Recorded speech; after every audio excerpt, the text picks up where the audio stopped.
That's $10,000, Connor. Ha ha! Yeah! Yeah! Yeah! Yeah!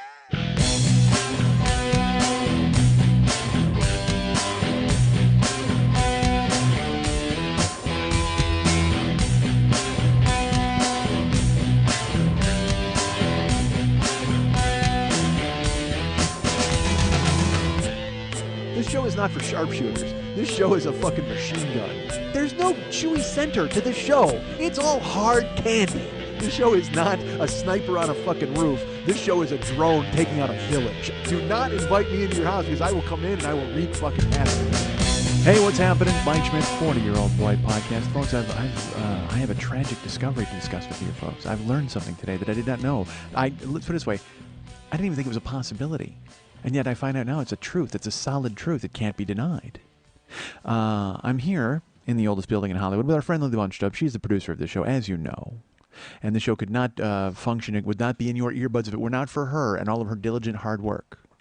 And she and I have been, I thought we were friends, and we've been friends for quite a long time. I've known her even before I was doing the show. I met her at a thing called the Scary Election Show in 2004, I think. And here we are 9 years later, staring at one another at the oldest building in Hollywood, working together as a team. And so I thought we had forged a bond. I thought we had somehow become an important part of each other's lives. I thought that was the case. But then I came here today.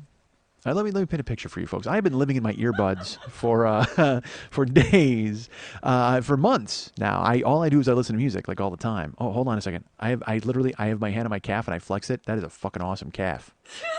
I apologize, folks. It's like oh, look at that monstrous fucking calf. Look at it. See it? That's right. All right. That's an earned wow. I just got an earned wow from Lily Bunched Up, who I thought was my friend. Well, stick around. I'm here.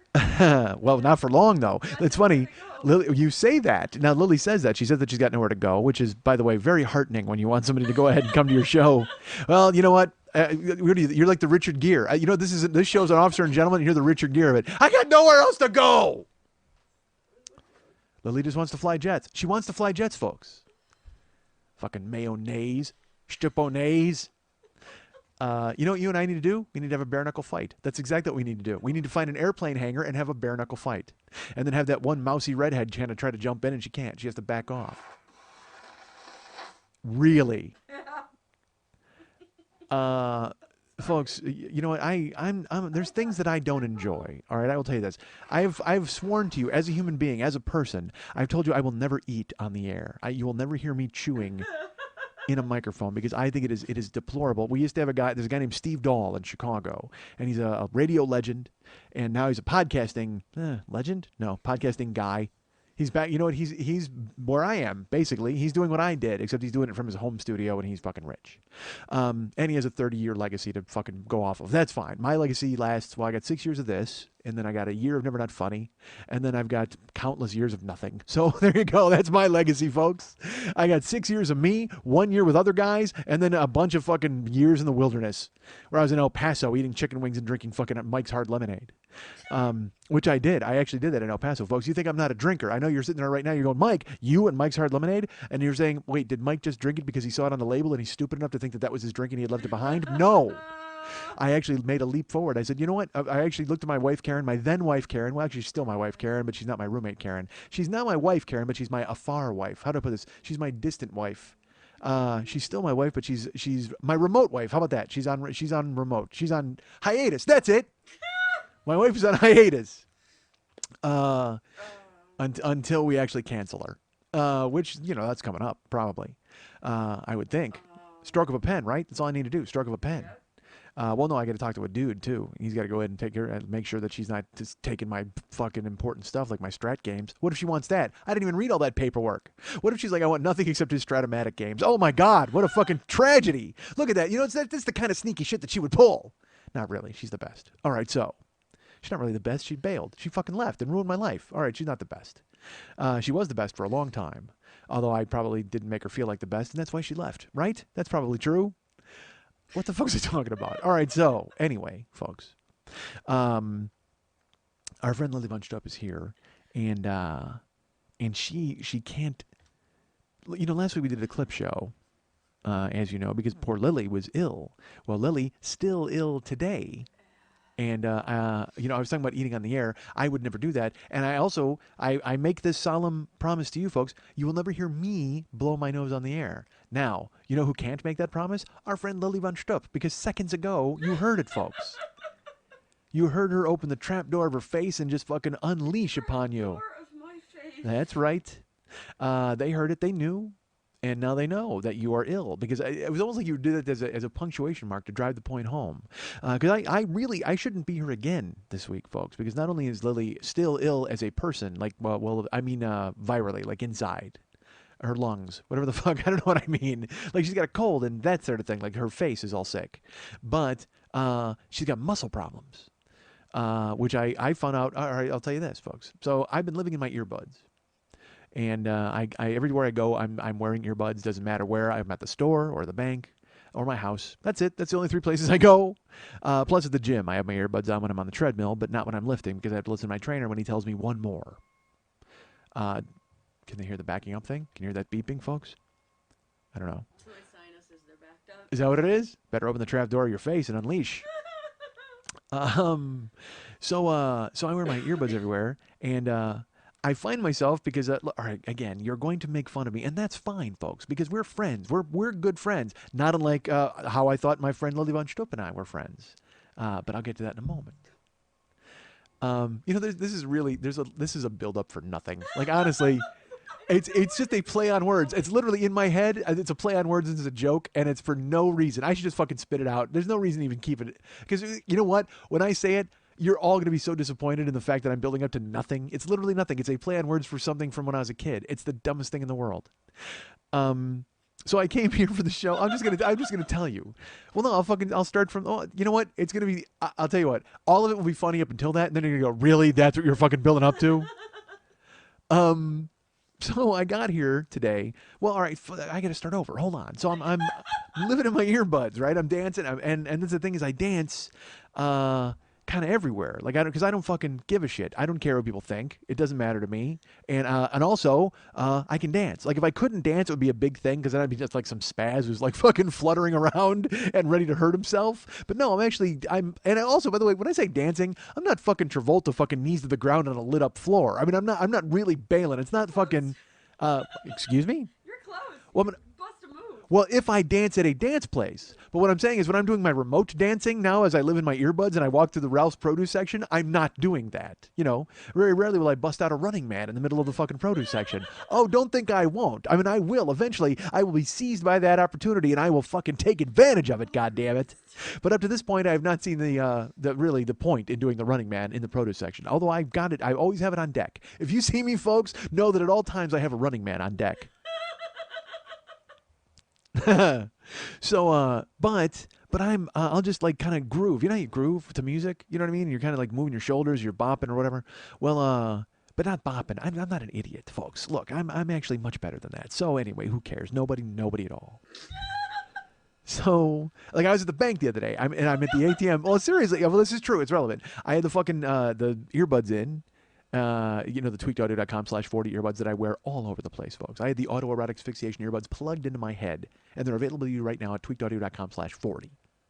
And I just received money from them today because one of you went out and bought something. Although I have an arrangement with them for certain amounts, and I got an odd amount today. So I don't know if the person bought earbuds and a watch, or if the person just bought that mysterious gear that I keep talking about. I guess I have a different rate for gear because I actually got more money than I thought I was going to get. But unless they've negotiated my deal upwards, I don't know. I haven't talked to Bruce in a while over at tweakedaudio.com/40. I met him last year at the Los Angeles Podcast Festival. He may be at this year's Los Angeles Podcast Festival. What? He sponsors all of those shows. I don't know if I was the first. I mean, I know I'm the best, certainly. But I don't bring him any business compared to what the other guys do. Literally, Bruce is just like, well, we'll get him on all these small shows, and hopefully one of the big shows will get us, and then we'll drop everybody else. So I'm just waiting. I'm waiting for Marin or somebody else to bring on Tweaked, and then I get fucking whacked. Although Bruce likes the show. Bruce told me that at the podcast festival. He and I had a nice conversation at the bar, the pool bar, before we had to run away and go watch the Sklar's. Talk to a guy. Who did they talk to? There was one dude. Oh, and they're announcing all the guests for the podcast festival this year. I can tell you this, folks. I have no guest. I should just tell you that right now. No guest on my show. I will be the only guest that day. It'll be, you know what? Actually, I'm going to talk to me for the first 60 minutes. And if we're done talking, we're done talking. But if not, maybe I'll keep me around for another 30. Who knows? We'll see how it works. But I plan on talking to me for 60, and then we'll see if I'm going to tack any more time on there. I don't know how it works. With guest Mike Schmidt, why not? Yeah. Well, it doesn't matter. Nobody is coming to my show. Literally, there will be 4 people in the room. It'll be me, you, and I think my friend Suze is coming. Oh, she'll just poke her head in and say hi and then bail. And then I don't know who will be the 4th. I have no idea. One of you out there will be the lucky 4th person at my show because now I'm head to head with the #1 podcast in the world, as you know. So there's no way I'm going to draw an audience for that because everybody's going to go to Welcome to Night Vale and watch 5 people whisper about ghosts in a giant fucking hotel conference room or whatever the fuck they do. I don't know what they do on that show. I've heard it's like a cross between like Art Bell bullshit and then old time radio. You know what I mean? Like Art Bell bullshit and old time radio. But I also heard it's genius. And I have not given it a spin. I downloaded all of them. But folks, I don't even listen to this show. Why would the fuck would I listen to Welcome to Night Vale?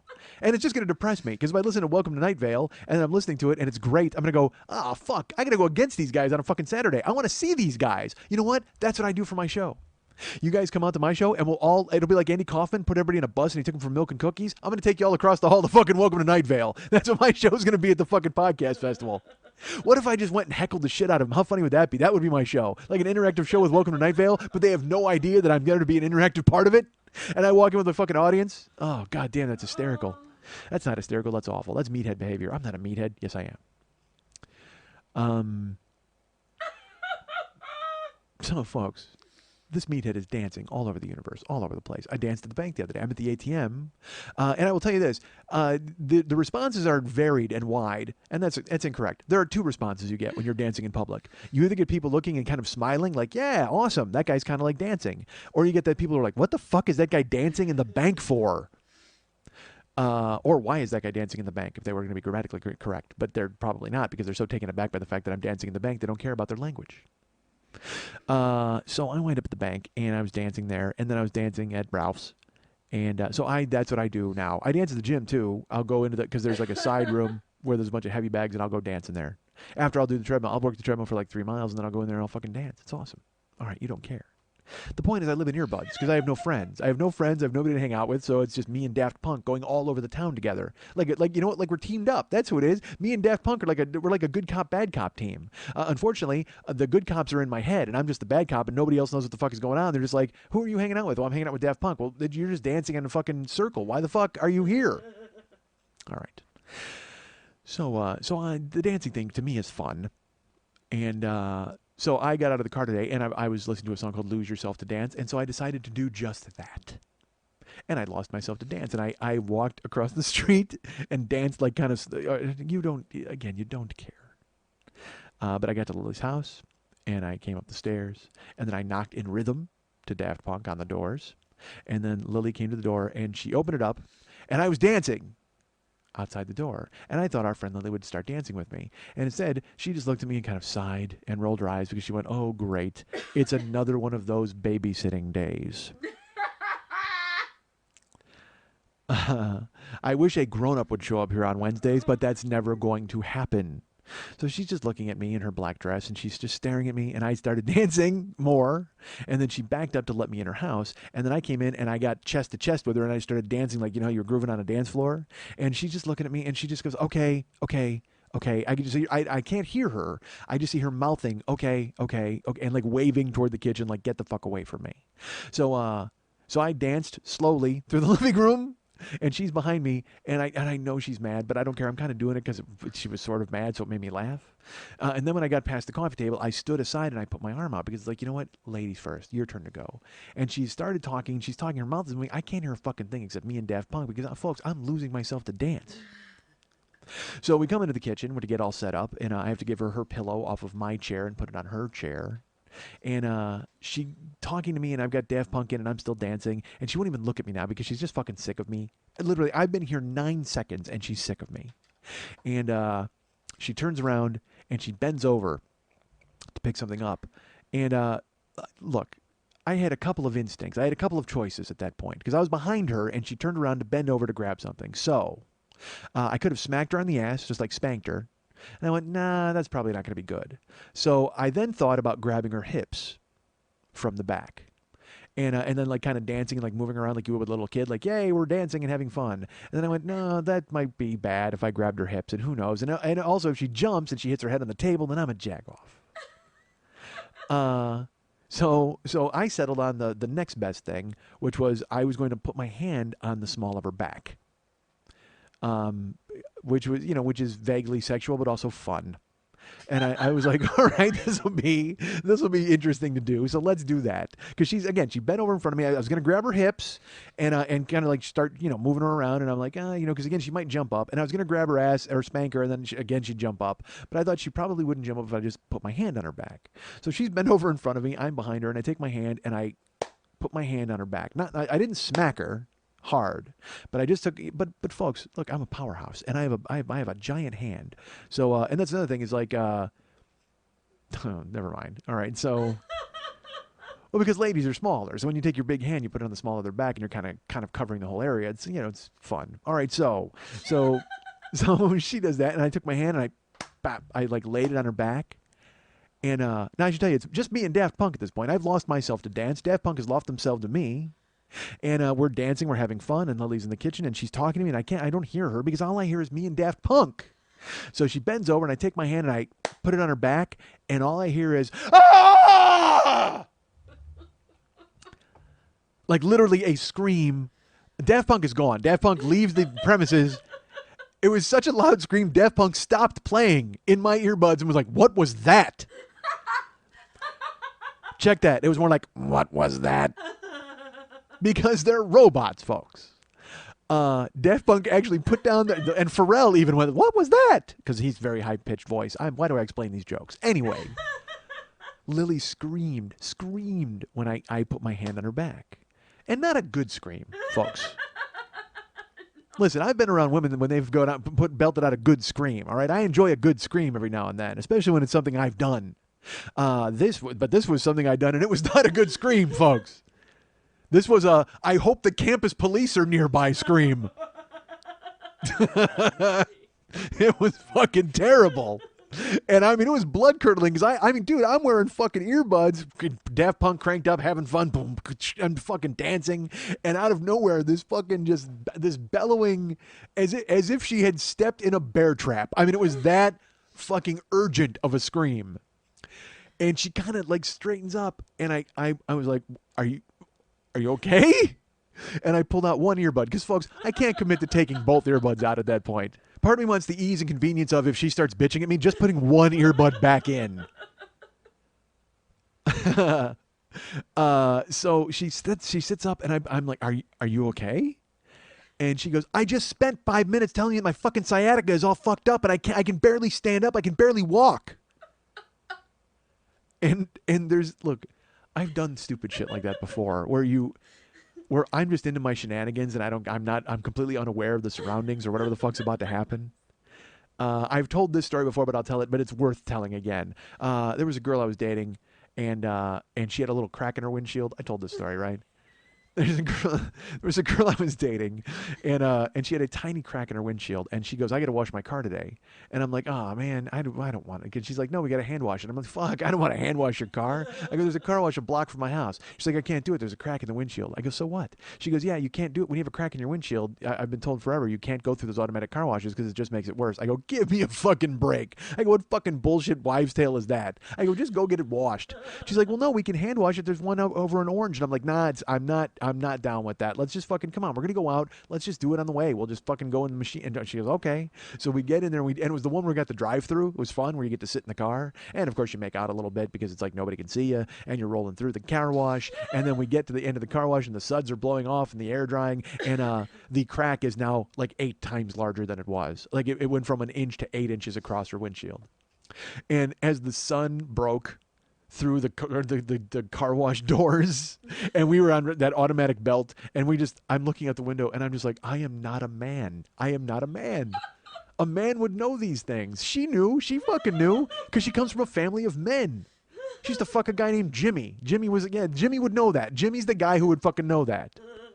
I had to hear about Jimmy and his big dick for fucking ever. That was a great fucking time when we were having that conversation. Yeah, that was fun. Uh, yeah, I had to hear about because oh, never mind. I won't get into it. Um, that was back when I cared. You know what I mean? That you're having that discussion. Well, what about other guys? Who the fuck cares? I have what I have. Well, let's work with it or don't. Uh, so she yeah, so that's with like Lily, because I'm having fun and we're having shenanigans and it's me and Daft Punk and we're having a party, and then I hit her on because there's nothing you can say. I hit her on the back. I like literally just, and she couldn't stand up. She was like ah, and she fucking collapses and she's holding herself up on the table, and I try to offer like a hand or hold her up, and again this is the time to grab her hips. I got to tell you folks, No, it's this not. is clearly the time to grab her hips, right? Well, it doesn't matter. She fucking hobbles away like she's gonna give Snow White an apple. I mean, like she is just fucking bent and crooked. Just a human question mark as she limps to the fucking side. And I'm like, oh Christ! And I go, because again, I don't know what to say in that instance because I can't go, because part of you wants to go. And again, it's the child in you. It's the 8-year-old in you who wants to go, come on, it's not that bad. You know what I mean? It's just that weird instinct to cover your own ass. But I knew I was in trouble because, I mean, I'm telling you, this scream, it was devastating. It was just crazy. And so she turns around and I told you the sciatica that is all fucked up, and I told you my back and I can barely stand up and I can't even sit down comfortably. And I'm just like, and this is exactly what I said. I go, I'm sorry. I was having fun. That's what I said. That was my explanation. I'm sorry. I was having fun. And I think we all know that it's all fun and games until somebody takes their giant hand and puts it on the small of somebody's back and their sciatica acts up. I'll tell you, we've heard it since birth. It's all fun until somebody takes their fucking hand and puts it on somebody's sciatica and everything goes to hell. So then, so Lily hobbled over to the chair and then gingerly lowered herself down and just sat there like hyperventilating, waiting for the pain to go away as I stood there in my shorts with my earbuds in. Hooray, Daft Punk! Yeah. So that's where we started from today. And then Lily went to the bank because I had to make a phone call. So Lily's like, well, I'll just walk to the bank. I go, why don't I just drive you to the bank? She goes, no, it stretches my back out. I said, well, I'll drive you to the bank, but you can lay in my back seat. She goes, that's not going to stretch my back out. That's just going to make me bounce the entire way to the fucking bank. And I said, I'm sorry. I was just trying to help. Because I don't know what the fuck else to say. Because I don't know how grown-ups live their lives. I go to the gym. Wee! I put on my earbuds. Wee! I dance at the bank. Wee! Who cares about life? Not me! I'm fucking Pinocchio. That's who I am. I'm just gonna float through fucking life and do whatever I want. I've got no strings to hold me down, to make me fret or make me frown. I'll punch an old man at Trader Joe's. There are no strings on me. Oh, god damn it. I'm as happy as I can be. I want the world to know. I hurt my friend, hunched her in the back, and she walked to the bank without me. Idiot. I dance at the bank. Not me. Who cares? Nobody. Idiot. Floating through life like a dumbass. 46 years old. And the funny thing is, like on Facebook, I've talked about this before. There are people I went to school with, and they have houses, and they drive bulldozers, and I'm like, what the fuck? I can't even imagine what your life is like. Jesus Christ, you have a lunchbox? Oh my god, I'm gonna jump off a roof. God, if I had kids, it would be a tragedy. How awful would it be to have kids? But the thing is, I still need Bomb Pop and Chinese Rick because somebody's got to fucking take care of me when I die, right? I gotta get on that.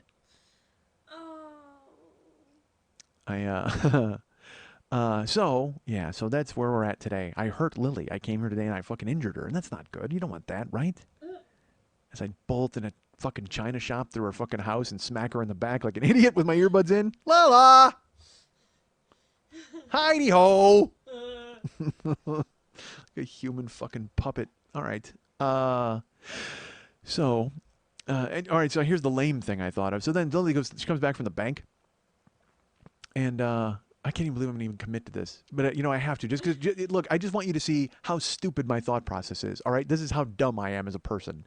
Lily came in, and she started unpacking a bunch of food, like, because apparently she went to the bank, and then she's like, hey, you know what? I just want to get some Cheetos. So she goes to the bank, or not the bank, she went to the gas station or something, and she went to buy Cheetos, and the guy goes, $5 minimum. And so she's like, all right. So she grabs some Rolos, and the guy goes, only $4. So now she's got Cheetos and Rolos, and she's like, fuck, I don't beef jerky, whatever, what's close? I'll take this. So it goes over 5. So she walks in, and she unpacks the Rolos and the beef jerky and the Cheetos, and she opens the Cheetos, and she starts eating them, and does she ask me if I want a Cheeto? No, she does not. No, I didn't. Not at all. She actually took a makeshift rubber band, punched a couple of holes with a hole punch through the Cheeto bag, and just strapped it to her face a la feed bag. And just went off on those fucking Cheetos and stared me in the eyes the entire time. That was the disconcerting part. Not even going to offer them to me, but then she fucking just stared at me. Oh, Cheetos. Here you go. It's funny. I said I would never eat on the air, but... so she didn't offer me any Cheetos. And then she opens the beef jerky. And then she's eating beef jerky as we're sitting here. And then she has the Rolos. And as I've mentioned, folks, Lily and I have been very close for 9 years. Close friends. Super close. Not as close as some people think. Yeah. Close enough. But I found out today that we're not pals. Because she opened the Rolos. And she had a couple. And I was taught as a child that you can roll a Rolo to your pal. It's chocolate-covered caramel.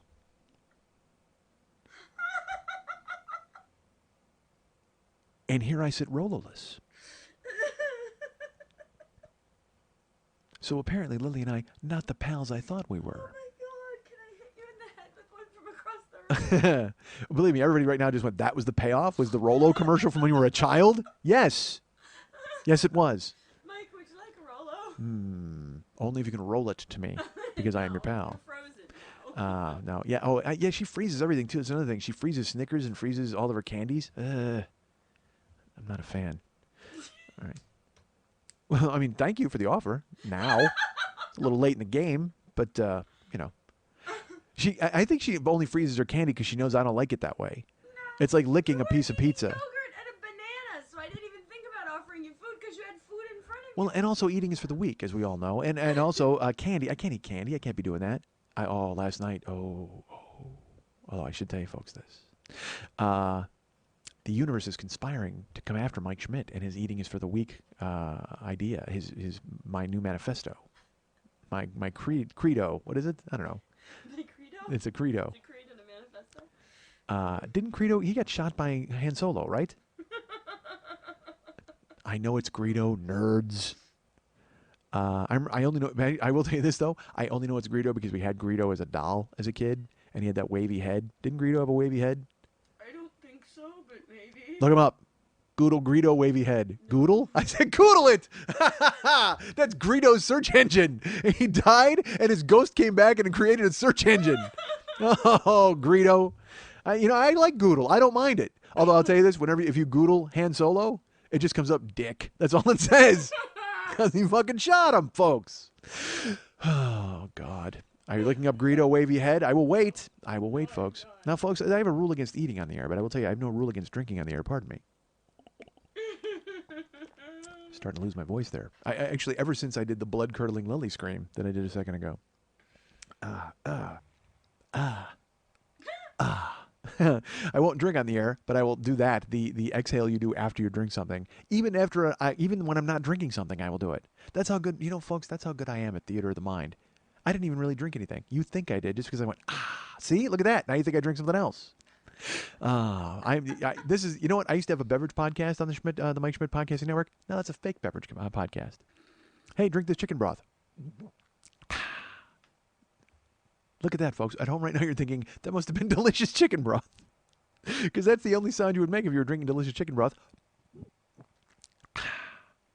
You know what's gross? I said I wouldn't eat on the air, and yet I'm doing air swallows on the air. That's even worse. I should have I should just be eating a Reuben at that fucking point and just licking my fingers. That's how fucking disgusting it is. Air swallows are awful.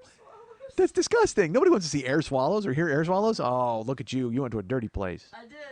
And you know, and yeah. And all right. I'm sorry. Why did you make the mana face at the end of it? All right. Air swallow. Okay. Folks, if you could only see it. I want to draw it like a rebus, what you just did. Like when, just like your face and then a shaky head and then your smiley face. All right. That's a rebus, right? I know, yeah. Rebus is when they show you like a picture of a foot and a golf club and a moon and you're like, that's the Prisoner of Zenda. Well, maybe it doesn't put together that way, but you know what I mean. When all those things go together and they mean something. What would a foot, a golf club, and a moon be? Shoe putt planet, shoe putt, shoe, I don't know. Shoe driver shoe, moon. I don't know. Look, folks, I don't work in the Rebus factory. I work in the oldest building in Hollywood. Rebus factory is 2 doors down. If you want a fucking Rebus, you have come to the wrong goddamn place. Stop knocking on this door. I got a show to do and walk 2 doors down and get a goddamn Rebus. Just knock on the door. The guy will open it up. He'll hand you a rabbit, a cereal bowl, and a bowl of ice. There you go. Why are there 2 bowls on a Rebus? I have no idea. Again, I don't work there, folks. You have to talk to them. Go to the Rebus factory and ask them for all the directions for R.E. Rebus. For all things Rebus, go 2 doors down. And I don't mean in this hallway. I mean buildings. Because in this hallway 2 doors down is not Rebus. Actually, it's Remus. Uncle Remus lives 2 doors down. In the oldest building in Hollywood. Uncle Remus. All right. He's racist, right? He's a Disney racist dude. Racist Disney guy. He hated mice. So, folks. Oh, so here's what I was saying, folks. As I mentioned, my trainer, he's ruining me because he's like, dude, you can't eat yogurt and bananas anymore. And I'm look, all right, maybe I'm exaggerating. Maybe he said, please, you should probably think about varying your diet and eating other things besides yogurt and bananas. But all I heard was, hey, you fuck, stop eating yogurt and bananas. Because that's how I like to process my information from John. But I was telling him like the things I've eaten and what I've been doing. Because I will tell you this, I did go a little bananas 2 days ago. I went bananas about bananas. That wasn't even intentional, folks. I went a little bananas the other day because I ate 5 bananas. Now, that's over the course of a day. In the morning, I had 2 bananas and a glass of yogurt. That's what I did. I got up and poured myself a stiff, tall yogurt. Actually, it was a short yogurt. It was very early. You can't drink yogurt that early when you're driving. But I had 2 bananas and a yogurt.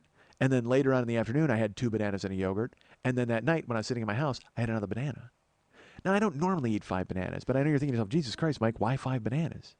That seems a little bananas. Well, because I bought a bunch of bananas, and not just, hold on. I bought a lot of bananas. I didn't buy just a bunch of bananas, because that would just be like, oh, dude, well, so what? That's just a few bananas. Well, no. I bought maybe 2 bunches of bananas. Why? Look, folks, why are you putting me to the wall? Why are you pinning me to the wall on all this language? All right? I'm trying to explain myself. I bought a couple of bunches of bananas because I eat protein shakes after I go to the gym. However, I have not been to the gym. Like, I went to the gym Friday, but I didn't go Saturday, Sunday. And then I was supposed to go Monday, Tuesday. And then Monday morning, I got a text from my trainer, like 5 minutes before I was supposed to walk out the house. And he said, hey, I don't feel so good after the weekend. Can we postpone? And I said, absolutely. I'll see you tomorrow. And then I woke up Tuesday and I wrote, hey, it's my turn. I don't plan on coming to the gym today either because I went to bed at 5 and it's now 8:30. And he said, that's fine. So then I went today and hit it hard. And that's when I got the fucking banana speech. It's like, enough. So he's like, dude, you should eat eggs. Which I thought eggs were like awful for you, right? Aren't they like cholesterol and your heart's going to harden and all that other bullshit? That's right. I'm going to get quarter flashed. I am going to eat eggs and I'm going to get fucking quarter flashed. They're going to harden my heart. They're going to swallow my tears. You know what? They're going to air swallow my tears. They're going to turn and heave me here. Leave you here. That's Quarter Flash. Folks, what was the other Quarter Flash song? It was another big song that they had. Find Another Fool. Find another fool to love you and then leave you with eggs. So yeah, I'm worried. That's what I'm worried about. I'm worried that eggs are going to quarter flash me. But he's like, no, dude, you can totally eat eggs. But here's the problem, folks. If I'm going to eat eggs, somebody's got to cook those eggs, right? Doesn't that have to happen at some point? Someone's got to crack those eggs into a pan and make me some sort of egg dish. And I don't know if you're aware of this. My egg chef quit. So I have to figure out how to do. Well, and look, and that's bullshit. By the way, I can cook. All right, I can cook things if I want to. But it's so much easier to walk into the kitchen, open the fridge, grab a cup of yogurt, and then go over and grab a banana and go sit back down. That's fun. But to go into the kitchen and have to turn on a burner, fuck that. And then I got to put. And also, when I used to make eggs, I made over easy eggs. I can make it. Oh, dude, I can make the fuck out of an over easy egg.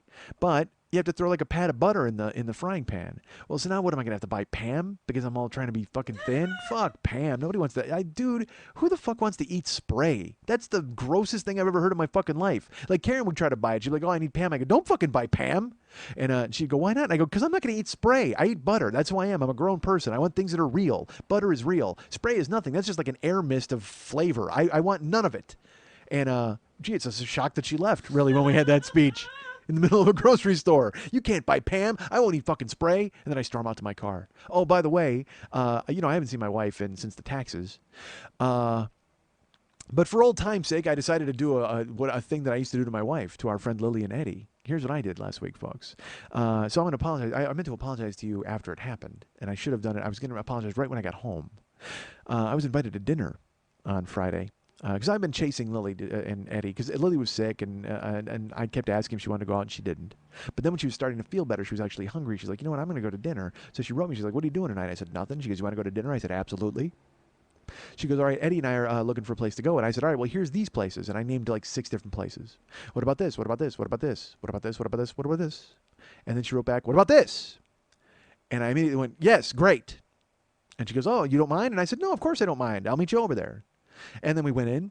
And we sat down, and they brought the menus, and I said, "I'm not eating." And Lily looked at me and goes, "Well, if you didn't want to come here, why didn't you say something?" I go, "Because you know what? This is your invite, and you like this place, and you wanted to come here, and that's fine." She goes, "But now you're going to sit here and not eat? That's ridiculous." And I said, "No, I'm fine. I'm totally cool with it." And then they ordered their food. It was a Chinese place, too. And I should tell you something, folks. I would love the food there. Like, if I would have ordered it, it would have been delicious. So they got their food. They got like a sweet and sour chicken and a mushu pork and wonton soup, which is one of my favorite things to eat. And they're eating, and I'm sitting there like a fucking 9-year-old because I didn't get to go to the places that I wanted to go. And I had to watch them eat. And they fucking ate their food, and they offered. They were very nice. Like, "You want something?" I'm like, "No, I'm good." And I said, all I did was punish myself. I sat there because, again, eating is for the weak, all right. So I didn't want to go crazy because I will say this, my money situation is weird, and also my food situation is weird. So I don't like to spend money on food that is not like top shelf for me. Like, and I know it sounds like the dumbest thing in the world, because food should just be, you should just stay alive, right? Well, I do that all the time. But if I'm going to go out, I'm going to go, you know what? I'm going to go to a place I really like, and I'm going to spend the money. So then we went to an off-brand place, and I'm like, I don't want to spend the money here. So instead, I watched them eat their delicious Chinese food as I sat there pouted like a child. It was so fucking dumb. And that's the shit I used to do to Karen. We would get there, and we'd sit down, and I'd look at her, and I'd go, I'm not eating. And she'd go, why not? What? The only difference was Lily and Eddie are like, well, I don't fucking care. I'm eating. And then they ordered their food. Whereas, it became an existential crisis for Karen and I. We'd have a staring contest, and then we'd leave. But that was not happening on that night. Instead, their sweet and sour chicken came to the table. Everything looked delicious. And what did I wind up doing? Eating some of it. I ate some of your food, of course, because I'm a fucking jagoff. No, it was fine. Nah, it was a dick move. It was stupid. As I said, I wasn't gonna eat a whole order anyway. Well, that's another thing, too, is everywhere you go, food is so gigantic. Like, I can't order food anymore because it's so fucking huge. And then leftovers? Pff, that's never happening. I'm going to bring those home, and then they're going to sit in the fridge fucking forever, and I wind up throwing them out in 5 days because I'm never going to eat them. Or I'm going to eat them in an hour when I get to my fucking house. It's one or the other. So I pulled that shit on fucking Lily. And it was so funny. It was like, and I knew I was going to do it the second the text came. I go, well, I'll just go and not eat. And she's like, "Are you okay?" "I'm fine. It's going to be great. I can't wait to meet you guys there. It's going to be so fun." And then I parked, and we walked in, and we sat down, and they brought the menus, and I'm not eating. Like, just hey, you know what it was? It was, hey, look at me. Look at me. Look at the guy who's not going to eat. Do you guys want to fucking obsess over it? Do you want to talk about it? No, we're just going to order our fucking food. And you can sit there like a goddamn dumbass and not eat anything. How's that grab you? "Well, I'll just have some water." All right. Hope that water is delicious. Do they make Chinese water? Throw some cornstarch in there and fry it up? Mm-hmm. That'll be delightful. And the food came, and again, this is how gigantic the food is. They brought the mushu pork, and the guy makes the little houses for you for it, because they have to put all the mushu pork in a tortilla house. So he starts building them and building, or it's a pancake, I guess. It's not really a tortilla, but it's a crepe. Maybe it's a crepe. What do they call it? No, it's a clape. I'm sorry. It's Chinese. It's a clape. So, Ha ha. No, you don't think so? You should take that back. Let's cut it out then. Go back. Well, they can't say that. L's or R's. No, they can't say L's. They can't say R's either. Yes, they can. That's why they sing fa ra ra ra ra instead of fa la la la la. Wait a minute now. Hold on. Did you not see A Christmas Story? I did, and I'm glad your racism interrupted mine, so that's good Well, news. It wasn't racism, but it's like if you have a dialect issue, the issue is you can't say L's, so you say R's, so they wouldn't substitute clay for Christmas. Yes, they would. They do. They'll say Mister. It's not that they can't pronounce R's, and so they say L's, and then they can't pronounce L's, so they say R's. That's exactly how it works. I don't know where are you going? Have you never listened to these people talk?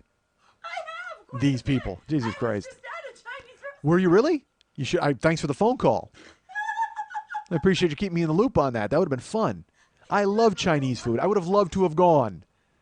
But no, you don't think of me. I call you all the time for dinner, and then sure enough, you go out and fucking have a good time. And do I get a fucking note? No.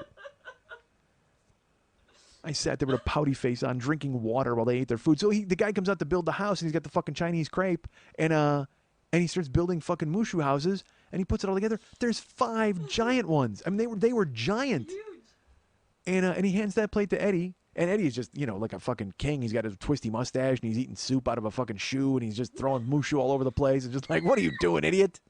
Barking like a dog. Oh, that's good. In a Chinese restaurant. Yeah, that's what you want to do, is alert people to the fact that there might be a dog on the premises. Good for you. So I get to pull that nonsense. So he's like, dude, you gotta, you can't eat the fucking all that stuff. And I said, well, it's yogurt and banana. I thought it was safe. I thought it was fine. There's protein in the yogurt. So he told me, he's like, Mike, you gotta eat meat. And I'm like, meat is dead. Like, I mean, it just tastes fucking dead to me. If I eat, and the thing is, I guess I just have to eat the right meat, and I've just got to eat a little of it. You know what I mean? It's like I can't eat a fucking porterhouse, but. Oh, God, hold on. I could eat a fucking porterhouse. I absolutely could. Jesus Christ, let's do it. Where can we go? No, let's just stop now. Yeah, let's finish. You know what? Let's take us on the road. What if we did that? Can we do that?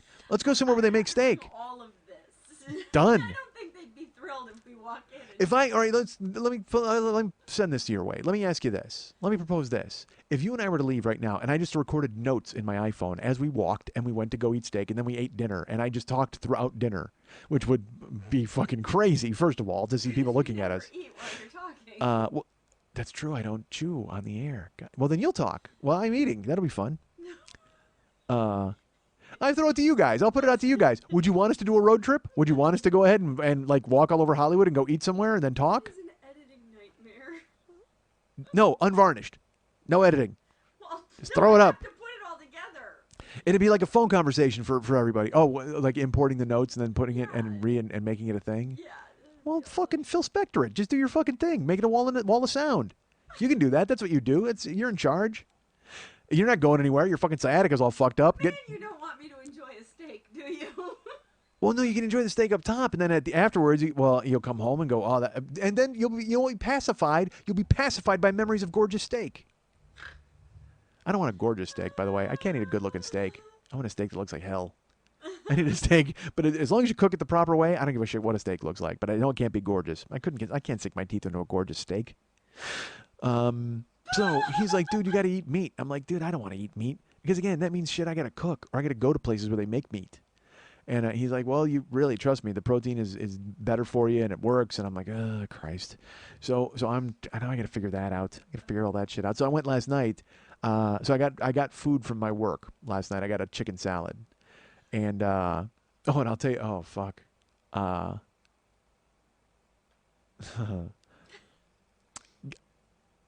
all right, I'll get to that about something that happened at work. All right, but can I? Yeah, I can fucking tell. Who cares? And it's no big deal. So I got a chicken salad last night. I was heading home, but I usually fucking whore out my chicken salad when I get to the house because they just put in like tomatoes and lettuce and chicken and beans and corn, and then I get the chicken dry with no sauce, and then I'll have them throw in onions. And then when I get home, I'll throw in like cucumbers and blueberries and avocado and cherry tomatoes and, all that. It's good. So, but I didn't have any of that at my house. My house is devoid of food, accoutrement. My food is devoid of whoring up stuff for my salad. So I had to stop and get some horror stuff for my salad. So I went to Ralph's and I grabbed what I needed, and then I had to get Propel because Propel was on sale. So I grabbed a million of those, and I went and looked at. Oh, I got stuck with some bagger who walked me all over to the store and took me into the back, and it was just fucking brutal. But finally, I got it. And then I was gonna check out, but I had to walk by the Propel, and the Propel is in the same aisle as the Halloween candy. So I stopped and I'm looking at the Halloween candy, and like I said, I hadn't been to the gym since Friday. So Friday, Saturday, Sunday, Monday, Tuesday. I'm like, well, that's 5 days. That's almost a week, and it's not my. I wish I had been to the gym, but I couldn't because work and whatever. And so I went, but you're hitting it hard tomorrow morning. So that means tonight you should do whatever you want because you're going to the gym tomorrow and you're going to just burn it all off, right? Right. So I'm looking at the Halloween candy and I'm debating what I'm going to eat and should I bring some home and what I could take. And I'm like, oh, you can't do that, but you can, but you can't. You shouldn't, but you should. And then finally I went, well, I can't get this Halloween candy. But what I'm going to do is I'm going to go look at the candy bars, like the Hershey bars. Because here's the thing. Ralph's, I'm just visiting old friends. That's all I'm doing is I'm visiting old friends. It's like, you know what it is? It's like fucking drunk dialing an ex in the middle of the night. Because it was like midnight. And I was lonely and I wanted to stick my dick in something. So it's time to go look at the Hershey bars. So I went down the candy aisle and I stood there. And here's the thing. They don't sell at Ralph's. They don't sell the giant bar, the big license plate of chocolate that I usually eat. But they'll sell an extra large bar, which is 4.4 ounces, which is 3 Hershey bars. Now, of course, the license plate of chocolate is 5 Hershey bars, folks. So at Ralph's, I'll go down that aisle because I'll look. They usually sell them like 2 for $3 or whatever. So I walk down, and it turns out the extra large Hershey bars are on sale. They're 2 for $2.38. They're $1.19 each. And so I'm sitting there. I'm going, well, I don't really like those because I like the giant bar. But if I buy 2, it's bigger than a giant bar, but it's for less because it's $2.99 at Walgreens. And again, they don't sell the giant bar. And as I'm going through my numbers in my head and I'm trying to figure out exactly what I can do to fucking burn myself, I for some reason look toward the skies, folks. Because I'm looking right on the shelf at the chocolate bars, and I realize, oh wait, there's another shelf. I look up, and the heavens parted, and a light shone down from Jesus' cane and flashed on the giant Hershey bars. That Ralph's has apparently decided to stock because they knew eventually a fat guy would wander in and want to purchase them. Or they may have just known psychically there was a disturbance. There was a disturbance in the Ralph's force. There is a Ralph's force, by the way. You can Google it. But there was a disturbance there in the Ralph's force. And every time I was in the store, they were like, wait, this guy wants something, but we don't have it. And then they found out what it was, and they put it on the shelf, and I looked up, and not only, folks, giant Hershey bars are $2.99 at Walgreens. Not only are they there now at Ralph's, they're on sale. 2 for $5. 2 for $5. So now, not only do I have to buy 1, folks, I gotta buy 2, right? It's a sale. There's a goddamn sale. I'm 46. I like sales. So I'm not kidding. I reached up and I grabbed 2, and of course I felt them to see if there are any cracks in them, because I will not take them home if there are cracks in them, because then they're no good to me, folks. I'll throw them away. That's a lie. I will just eat them. I will just eat them faster. But I had the 2 of them, and I said, you know what? You can't do 2. You can't do 2 of these. You shouldn't do 1, but you can't do 2. And then I went, you know what? You can do 2 of the extra large ones, though. Because 2 of the extra large are just like 1 of the other one, and it's a little cheaper, and it's actually a little more chocolate. It makes more sense. It's like 26.7 cents per ounce, as opposed to 36.5 cents per ounce. Look at the money you're saving. You have to do this. But I really like the mouthfeel of a giant bar. That sounds awful, but it's true. Like, because it's thicker, like, and it felt like I want my mouth filled with chocolate. That's how I want to work it. I want to just fucking tip my head back and fill it to bursting and just let it fucking just roll down my throat. So I said, you know what, fuck it. Get the 2 giant bars. That's how you got to do it. The 2 for $5. This is a sign. This is a goddamn sign. Ralph's is stocking them, and they got them on sale. And you weren't going to make this trip down this aisle, but now you did. You went and looked. It's the end of the fucking week. You're going and hitting it hard tomorrow. Go ahead and eat these fucking 2 Hershey bars. And so I grabbed them and I put them in my cart.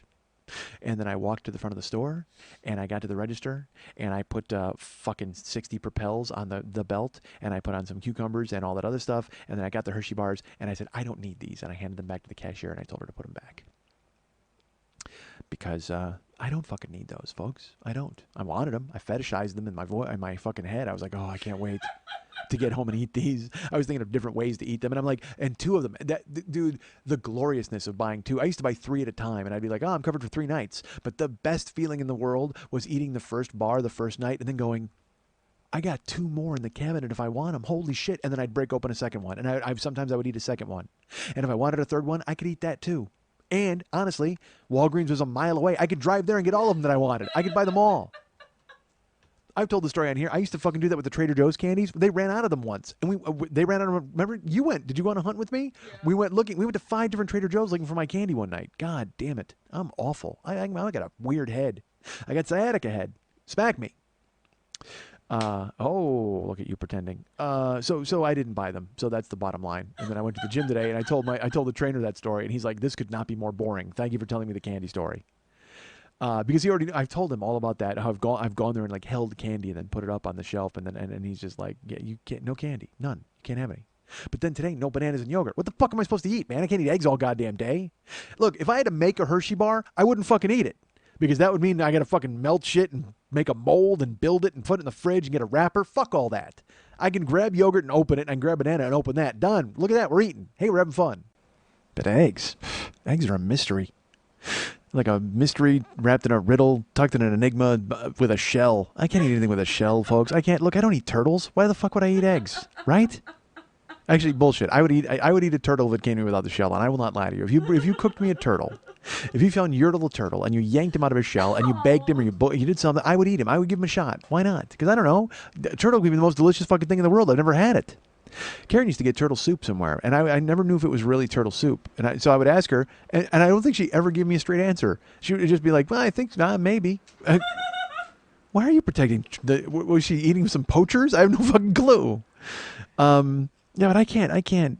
Like, when eggs come to me as eggs, that's cool. But when they're in their container, and I just want to spin it around like on a countertop like a cat with a ball of yarn. I mean, because they're fun. Eggs are fun. And I don't want to eat. You know, I have actually considered this. I used to live with a guy. Yeah, that's right. I almost jumped the fence. No, Kurt was like a bodybuilder dude, and he would boil. He would make a dozen hard-boiled eggs, and he would make a turkey. Not a turkey breast, not turkey from the lunch meat deli. He would make a fucking turkey, and he would boil like a dozen eggs, and they would sit in the fridge, and that's what he would eat all week. He would just tear hunks off the turkey carcass and then eat like 2 hard-boiled eggs. That's what he ate morning, noon, and night. That's all he ate. Because he was just and he was ripped. I mean, he was fucking lean and ripped. He was the guy I used to work out with at Gold's Gym the first time when I fake snipes. That was the guy I used to work out with, Kurt. And in his fridge, you know, I would have all my bullshit in there because I was living there at the time, and I'd have boxes of fucking cereal and Fruity Pebbles and stuff, and he would just have a bowl of eggs and a turkey carcass. That's all in his fridge. So I actually considered that. I was like, well, maybe I should fucking do that. I'll just boil some eggs. But then guess what? Fucking still with the shell. There's still a shell. I need a shell butler. I need some guy to come over and just peel my shit. That's what I need. Come over here and just peel everything that I have. Peel my fucking eggs. Peel me a grape.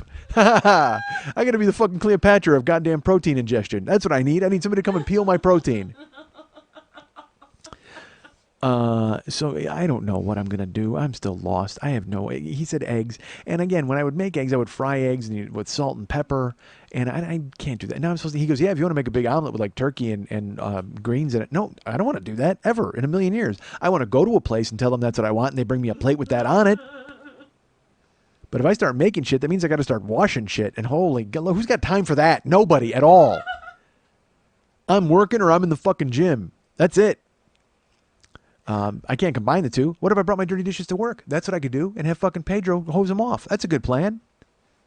I like Pedro. He's a good guy.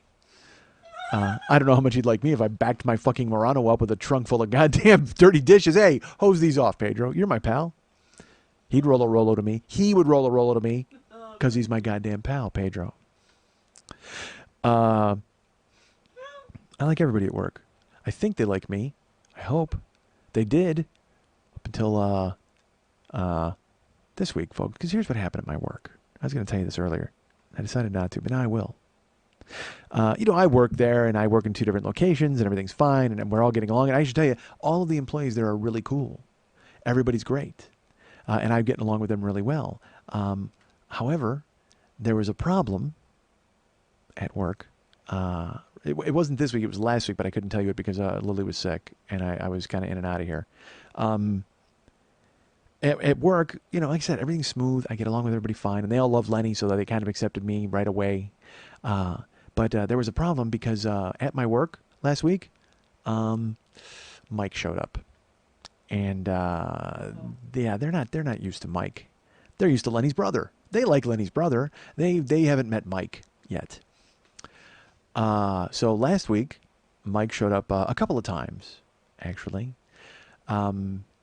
The most egregious is I was working with another guy, another driver, and the way it works is if you work Saturday, you work a double, and you kind of get to lay claim to big orders, even if something's later in the night. Like say if something comes in at noon and they don't want it until 6, you can say, well, that's going to be my order. Even if the other driver comes in at 5, you can say to him, hey, dude, I'm taking that because they called earlier. And it's just courtesy. You do that because if you're there all day, you should kind of be able to get the lion's share of the money, and that's how it works. Even though it doesn't seem that way. It seems like if you're there all day, the guy who comes in for a short amount of time should be able to get a big order and try to catch up with you. But I don't give a fuck. Doesn't matter. That's fine because I'll tell you what, when I work a double, I want all the money, all the money. Everybody else can stay fucking home. I'll deliver everything. I don't give a fuck. I want to buy. You ever see a t-shirt cannon at the fucking at the ballpark? I want a rib cannon. I want to just get the coordinates on it and just start firing. Boom! Just firing Memphis ribs at everybody and have them fucking get their food and pay me. Pay me. Because that's why I figure if you're there, you should get the cash. So the other driver was there all day on a Saturday. And when I got to work, there was a giant order, like a really big one. It was like $700. And that's usually pretty cool because they'll give you, if it's out of area, you get money and then they tip you and it works well. Sometimes it doesn't work well. Case in point, yesterday when I took somebody $400 worth of food and they gave me $20. Now, $20 is nice and I do appreciate it. That's 5%. And you had us bag everything and put numbers on it and everybody's names so everybody in the company knew what lunch they were getting. You're a dick. So that happens a lot, but also it balances out because then and your guys are tired of Travis Barbecue, and I get it. But I only bring this up to tell you that Mike showed up last week because Lenny's brother is really great, but Lenny's brother showed up at work, and there was that giant order, and the other driver was like, "Hey, I'm going to take that. You can take the small ones," and because there were 3 small ones, and I said, "Great, works out fine." So I stepped out, and then I came back, and there were only 2 small orders. And I said, well, where's the third one? And they go, he took it. And here's why he took it. Because there were 3 small orders, okay? And he had his giant order that he was waiting for. Well, the first order came up, and it was for a business that's 2 doors down. So you don't have to get in your car and drive there. It's easy money. Because you get to visit them. And I will tell you this, there are no better tippers in the world than people that are drinking in a bar. Because they're tipping all the time anyway. So then when you show up, they're like, oh my God, you brought me food? Like you're Santa Claus of ribs all of a sudden. And they're just like, I just want to do everything I can for you. Because I brought people like $25 worth of food and they've given me like a 50 because they're big shots. You know what I mean? They're like, yeah, awesome. They're half in the bag anyway. And they just want their food and they're starving. So, and they're just happy that they didn't have to walk 10 steps to get it. Well, so I saw that as one of the 3 orders. And so I knew I was going to walk that one over. And it turned out that this guy snaked it. And he took it, and there was a $15 gratuity already built into it. So I knew I had that coming. And he took it. And I go, where's the order for the bar? And they said, he took it. I go, why? They said, because again, the girls don't know. They just put the orders out there and they put names on them and that's who takes the stuff. So they go, well, we don't we don't know. And I go, well, he just told me that I was taking the small ones and he was taking the big one. And they go, well, he was waiting for the big one. I go, yeah, he's waiting for the big one, but while he's waiting, he can sit and wait, and I will take the other small ones. He doesn't get to take one. And I'm getting heated, and they're looking at me like, why are you upset? And I said, because he told me. Like, I said, I wouldn't give a fuck, which was probably something I shouldn't have said. I swore. But I wouldn't give a fuck if he said we're splitting it or whatever. I don't care. But don't tell me I'm taking the small ones and then fucking take one. And now there's 3 people looking at me like, well, are you going to hurt somebody? Like, why are you getting so fucking mad? And then he walks back in, and I look at him and I go, what are you doing? He goes, what? And I go, what are you doing? Why'd you take that? And he goes, well, because it came up. And I go, it doesn't matter if it fucking came up. You told me that I was taking those small ones. So I was going to take 3, and you were taking the big one. Are you still taking the big one? Well, yeah. Well, then why'd you take the small one? You fucking told me I was taking the small ones, right? And he's looking at me like he's scared out of his mind, because when I get mad, I get big, and he's a small guy, and it was just, but he knew what he fucking did. He knew what he did, and he's like, oh, I'm really sorry. And I go, yeah, you're sorry. Well, do you want to give me the tip, or do you? And he goes, well, no, I took it. I go, fine. I go, if that's the way we're fucking doing things, that's fine. And I fucking walked away, and I walked outside, and I took a lap. But as I walked out, I heard like everybody just started murmuring, because there were people at the bar. I mean, I was fucking mad. It was stupid. It was dumb. It was wrong. I took a lap and I came back in, and the manager was there, and I took her aside, and she goes, "Are you okay?" And I go, "Nah." I go, "I'm fine now. I'm fine." She goes, "Are you sure?" She goes, "What happened?" I go, "He knows what he did." I go, he told me I was taking these, and then he's going to take a big one. It's a long story. It's nothing. She goes, well, you seem kind of upset, and some people are worried. You got to, and I go, I'm fine. I'm cool. She goes, well, everybody gets mad here at work. It happens sometimes. And I go, yeah. I go, okay, that's fine. I'm really sorry. And I left to take the other deliveries. And then I came back, and in the car, I thought about it. I'm like, what are you doing? What are you doing? You can't. Yeah, he fucked you, but so what? So fucking what? You're 46 years old and you're arguing over $5. I mean, what the fuck is your problem? You have to be better than that. And that's what I did. I came to work. I parked. I came inside, and I pulled the manager aside. I said, I really need to apologize to you. She goes, well, you already did. And I go, no, I didn't. I said, I got angry, and that was wrong. And she goes, well, he was wrong, right? I go, he was wrong, but it doesn't matter. It doesn't give me license to be a dick to everybody. That's no way to run anything, your life, a business, anything. I said, so please know that I'm really sorry. And she goes, well, you don't have to tell me you're sorry again. I go, but I do, because I have a tendency to be pissed, and when I get fucking mad, it's a black cloud over everybody. I go, because I could see, like, the kitchen even felt it. Like, all of a sudden, you could just see this fucking rampaging idiot over here was getting pissed off, and nobody knew what the fuck was going to happen. I said, so I just want you to know that that's never going to happen again. She goes, okay. She goes, well, you don't have to worry about it. Everybody gets upset, Mike, and we like you. And I go, I understand that. I go, but I need to apologize. And then I went around and apologized to everybody, like in the fucking building. I apologized to the girls who work there and the guys in the kitchen. The power of my anger, I underestimate it sometimes. Like, I don't even think about it. And when I get mad and I start to raise my voice, and you start to get swell up, and you start to get big, and you start fucking, and people all around you are looking at you because they don't fucking know how to interpret that. And I always think that, well, people get mad. Everybody gets mad. Well, no, not like I get mad, apparently, because I fucking, everything stops. Like, people are looking at me because it was bad. It was not good. And it didn't hurt that I was pacing in the restaurant back and forth, like a guy in a fucking waiting room in an old movie waiting for his kid to be born. I'm just like walking back and forth and fuming, and I'm so angry. And I told the manager when I got back, I said, listen to me, I'm 46 years old, and to get that mad over $5 is the dumbest thing in the world. I go, it's pathetic that I've reached this point in my life that I'm that worried about $5. I said, but the last thing I need to do is drag everybody else down into my fucking hatred of myself. And as weirded out as people are by your anger, they're almost as weirded out by your honesty when you tell them things like that. Because they just kind of look at it, and then they nod, and they're just like, it's okay, and they pat you on the shoulder. Like, they need to make you not hate yourself, and I don't even hate myself, but I was just mad at myself at the fucking time, because you can't blow it. You can't fucking blow it, man. And that's what I do all the time, is I fucking lose it, and I get pissed, and I almost killed an old dude in a grocery store a couple of fucking weeks ago. I gotta stop, man. I gotta fucking stop.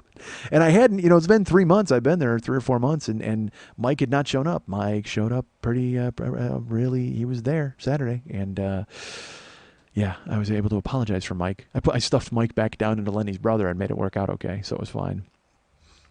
So I work there still. Don't panic. I think you're all waiting for the other shoe to drop. And then I punched a guy and I got fired. All right, so burying the lead on this story.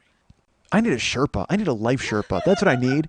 Some dude to hang out with me and tell me what's right and wrong. Even though I know what's right and wrong, but he can just step up whenever I fucking decide that I'm going to go ahead and do the wrong thing. You know what I need? I need a fucking cricket. That's what I need. I need a cricket with a top hat and an umbrella to go, I wouldn't do that if I was you.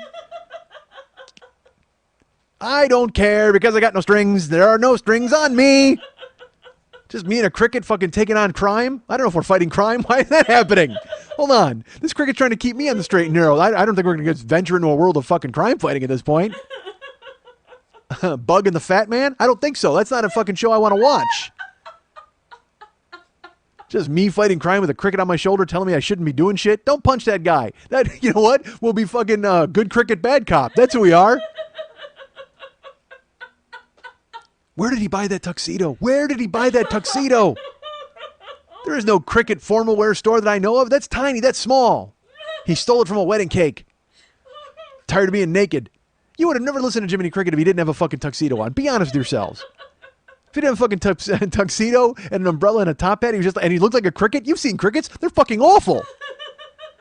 My brother Glenn ate a cricket once. I told that story on here. Yeah, I did. He opened a can of spinach. And look, we did that to Glenn a lot. We're not good people. So Glenn was like, we were starving in our house, and Glenn opened a can of spinach. And we're like, why are you opening a can of spinach? He's like, dude, I totally love spinach. We're like, all right, eat that spinach then. So he fucking heated it up, and he's eating it, and all of a sudden he just starts spitting all over the place. And we're like, what the fuck? What's your problem? He's like, blah, blah. He's spitting, and blah, he's ralphing. And not vomiting, but like, he's kind of dry heaving. And we look down, and there's the spinach, and in the midst of the tangle of spinach, there's a cricket that was in the can of spinach. And that was like the first forkful he ate. Cricket. Blah. I'll bet that was my Jiminy Cricket. How sad. This explains so much about my life. He was sent to help me. I would have had him from childhood. He would have led me on the straight and narrow. I would have made every right decision. I'd be coming to you right now as a college graduate telling you these fucking stories. This show would be so boring if my brother hadn't bitten my Jiminy Cricket in half. God damn you, Glenn. Look what you did to me. He was there to guide me. He was my life Sherpa. He showed up. Oh, man. But the problem was, no fucking top hat. No tuxedo. So Glenn's just like, fuck it, I'm going to mow right through him. If he had clothes on, Glenn would have bitten into his tiny pocket watch and gone, hey, what's that, a cricket? And spit it out. Would have never chewed him up. Oh, my God. And everything in my life would be fine. God damn it, Glenn, you ate my Sherpa. That's what I need. I need somebody to guide me. He was there and fucking Glenn, you vanquished him. Why? Why? Don't eat my Sherpa. Folks, if I can leave you with anything, if I can leave you with any message from today's show, folks, don't eat my Sherpa. You guys can get me at MikeandMikeSchmidtComedy.com. You guys can be my friends at Facebook.com/the40year-old-boy. You can follow me at Twitter.com/the40year-old-boy. David Hernandez does all the music and the artwork for this show. You can be his friend at Facebook.com/DavidMexHernandez, or you can visit his website at artbydmh.com if you want to hire him to do some fine artwork for you. He's available at artbydmh.com. Lily Von Stupp is the producer of this show, and we're not pals, but she still is a great friend. Bite me. If you'd like to be her friend, you can go to Facebook.com/Lily Von Stupp. You can follow her on Twitter at 3 different accounts. She's at Twitter.com/MNTs, Twitter.com/HollywoodBQFest, and Twitter.com/Lily Von Stupp. Right? Did I say all three of them correctly? Yeah. Nice. But if you'd like to write her a personal note. Oh, boy. I'm sorry. That caught me off guard. I didn't think, because you're so over this now. You're just like, whatever. I know you're in pain. Oh boy. If you'd like to write her a personal note and find out whether humiliation is one of her kinks, Really? you can write her at Lily at burlesque411.com. That's Lily, Lili, at burlesque411.com.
want to remind you folks about the Monday Night Teas every Monday night at 3 clubs on Santa Monica and Vine.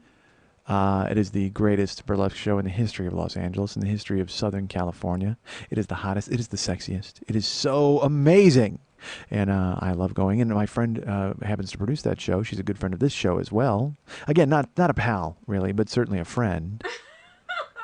Her name is Lily Von Stupp. Hey, Lily, how are you? I'm in pain. I know you are. I could tell, and I'm sure people could hear as well as you blow your nose at minute 11 or whatever the fuck it was. Well, so the Monday Night Tease is, however, we need to get you well because the Monday Night Tease is coming up, of course, and you were a little under the weather on Monday at this previous Monday Night Tease. Who was at this Monday Night Tease this week? How did it go? It was fabulous. It was our grad night, so we had a lot of new performers. We had alumni. Greta Grenade, Greta Grenade performed. Red Snapper performed. We had Betty Totag, who was a debut. We had KL Masquerade. There were 5 debuts that were wonderful, and another 6 alumni that kicked it out of the park as well. Were you involved in said show? Did you perform? I hosted. Oh, you hosted the show. As the teacher. As the teacher. Oh, did you wear like a hot for teacher outfit? I wore a nice white button-up shirt with a big bow and tight black skirt and high heels. That's perfect. That's perfect. It worked. Woman in a man's dress shirt. Boom. Yeah. Huge fan. Huge fan. Woman in a man's football jersey, like that's good looking. All right, I'm gonna stop. Like women who dress like men. Yeah, I'm a fan of that. I like that. I actually like women that look like linebackers. I like women that look like men. I like women with a cock. Let's just run downhill with this. Why not? I don't think that's true. I think that would scare you. What, a woman with a cock? Yeah, I think you would be a little about that. Well, it depends on what. It depends. You know what? It depends on at what point it comes out. Let's be honest. I mean, if right in the beginning she's like, "Hey, by the way, I have a cock. I'm gonna go. It's really nice to meet you. Let's get some pancakes." I mean, I don't know if I'm gonna jump in at that point. No, I probably wouldn't. But if you're right down to it and you're going to work and things are happening, and then she went, "By the way, I need to mention something." Maybe you can look askance. Maybe you think to yourself, "Well, I'm not so worried about that because I'll avoid that area, and then we'll work with everything else." That's good to know you're open-minded. I try to be as liberal as I possibly can be. I think that's great. All right, good. That's a message to all you people out there when I'm on the road. So if you, and I'll know if it's a dude, I'll know because you won't shave and you'll be dressed up like the robot that Bugs Bunny wanted to fuck. What if they're all like RuPaul's and RuPaul looks like a dude to me. You know Yeah. what I mean, though. They're all like, I told you one of the hottest persons I've ever seen in my life was a tranny at a transvestite. Yes, privilege. I'll check it. Was a transvestite at a restaurant where we walked outside and Mike Siegel and I looked at each other and we were just both like, no, come on. You can't. She was blonde, biting her lip, like with her toe pointed at the ground, like she was all sad. But I'm like, oh yeah, but you have a hammer. I know you got a hammer under there. But at some point you just go, you know what? If I had a hammer.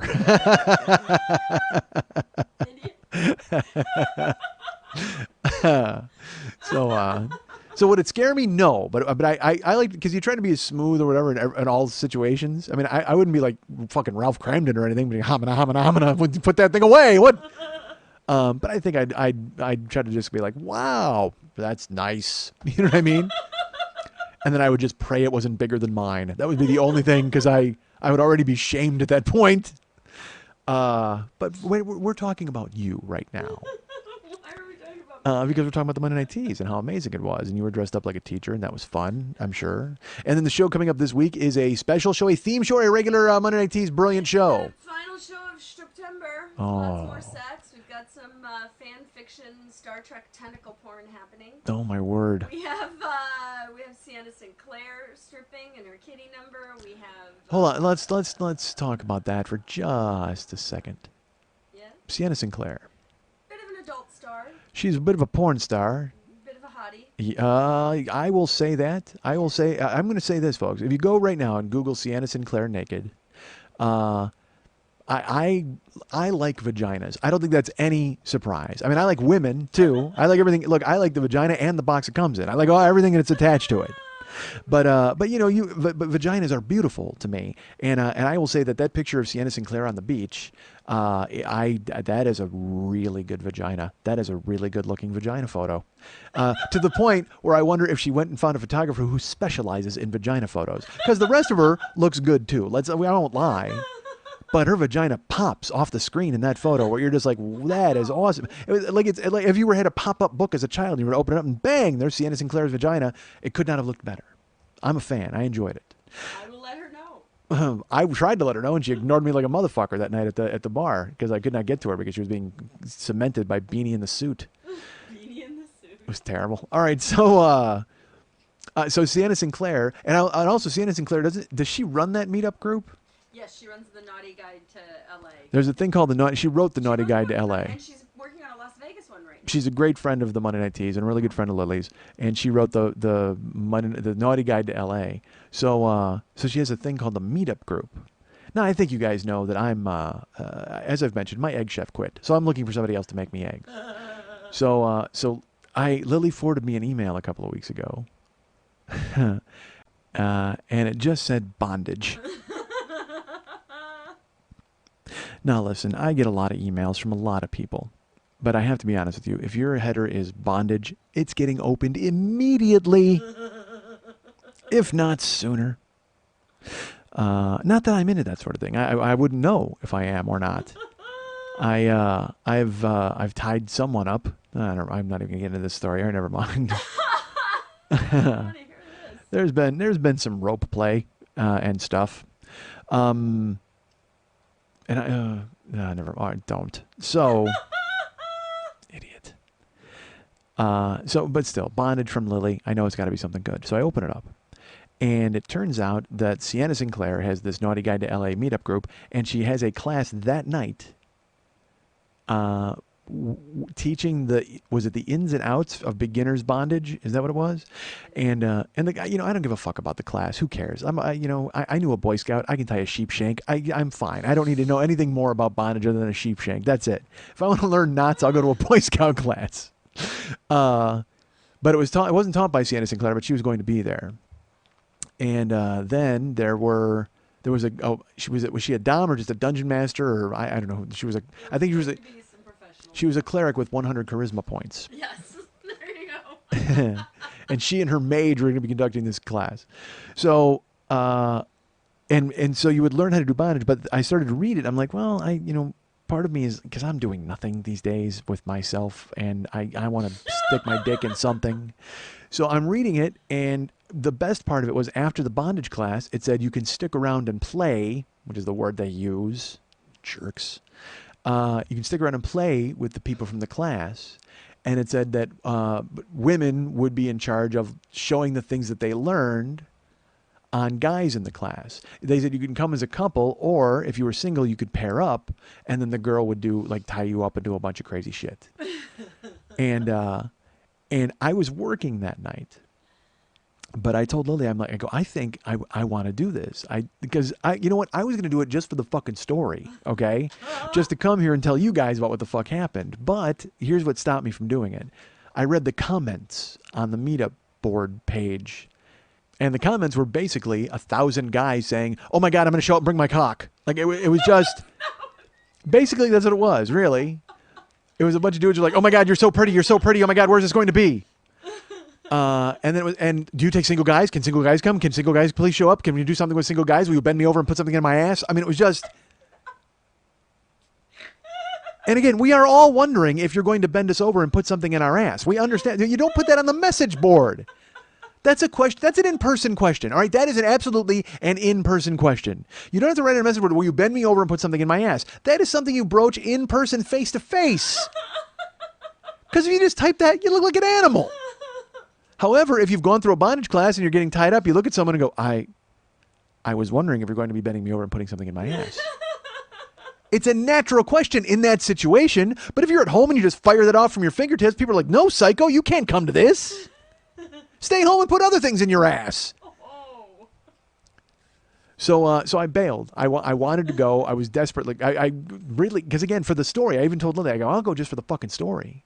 But it was all single dudes. There were a couple of single women who were talking about going, and then a couple. But then the rest of them were just guys, and all of them are like, Sienna, are you going to be there? Sienna, will you be teaching? Will you be playing afterward? Are you going to be playing, doing stuff? And I mean, because that's all it is they all want to fucking get their hands on her, and I don't blame them. Her pussy looks great on the beach.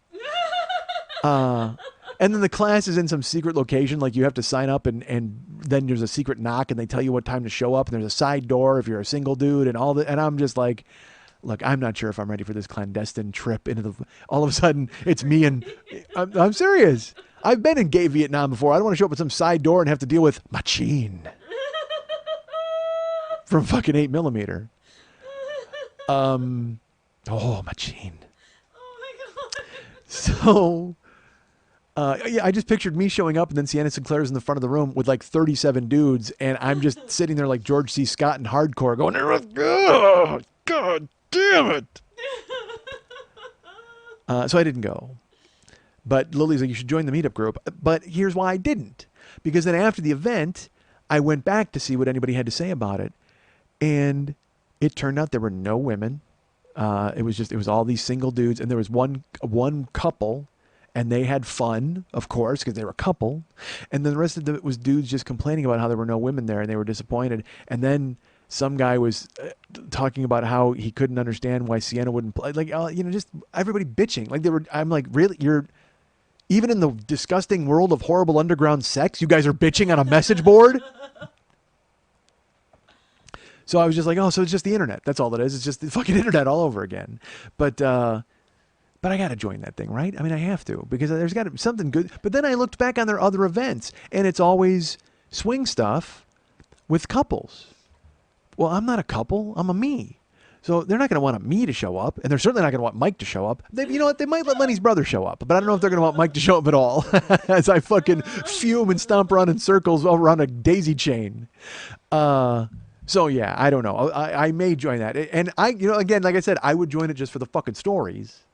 But what stories? I showed up and everybody ignored me. I sat in the corner. I went to a swing club once. Didn't work out. So almost did.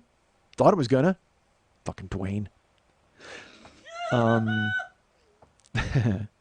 It's funny when I talk about doing a clip show, people are always like, dude, you should play that story, because that's a story. And I'm like, maybe I should someday. Maybe I should tell that story on stage. Good story. It's a funny story. That would be good. But how uncomfortable is that for everybody in the goddamn room except me?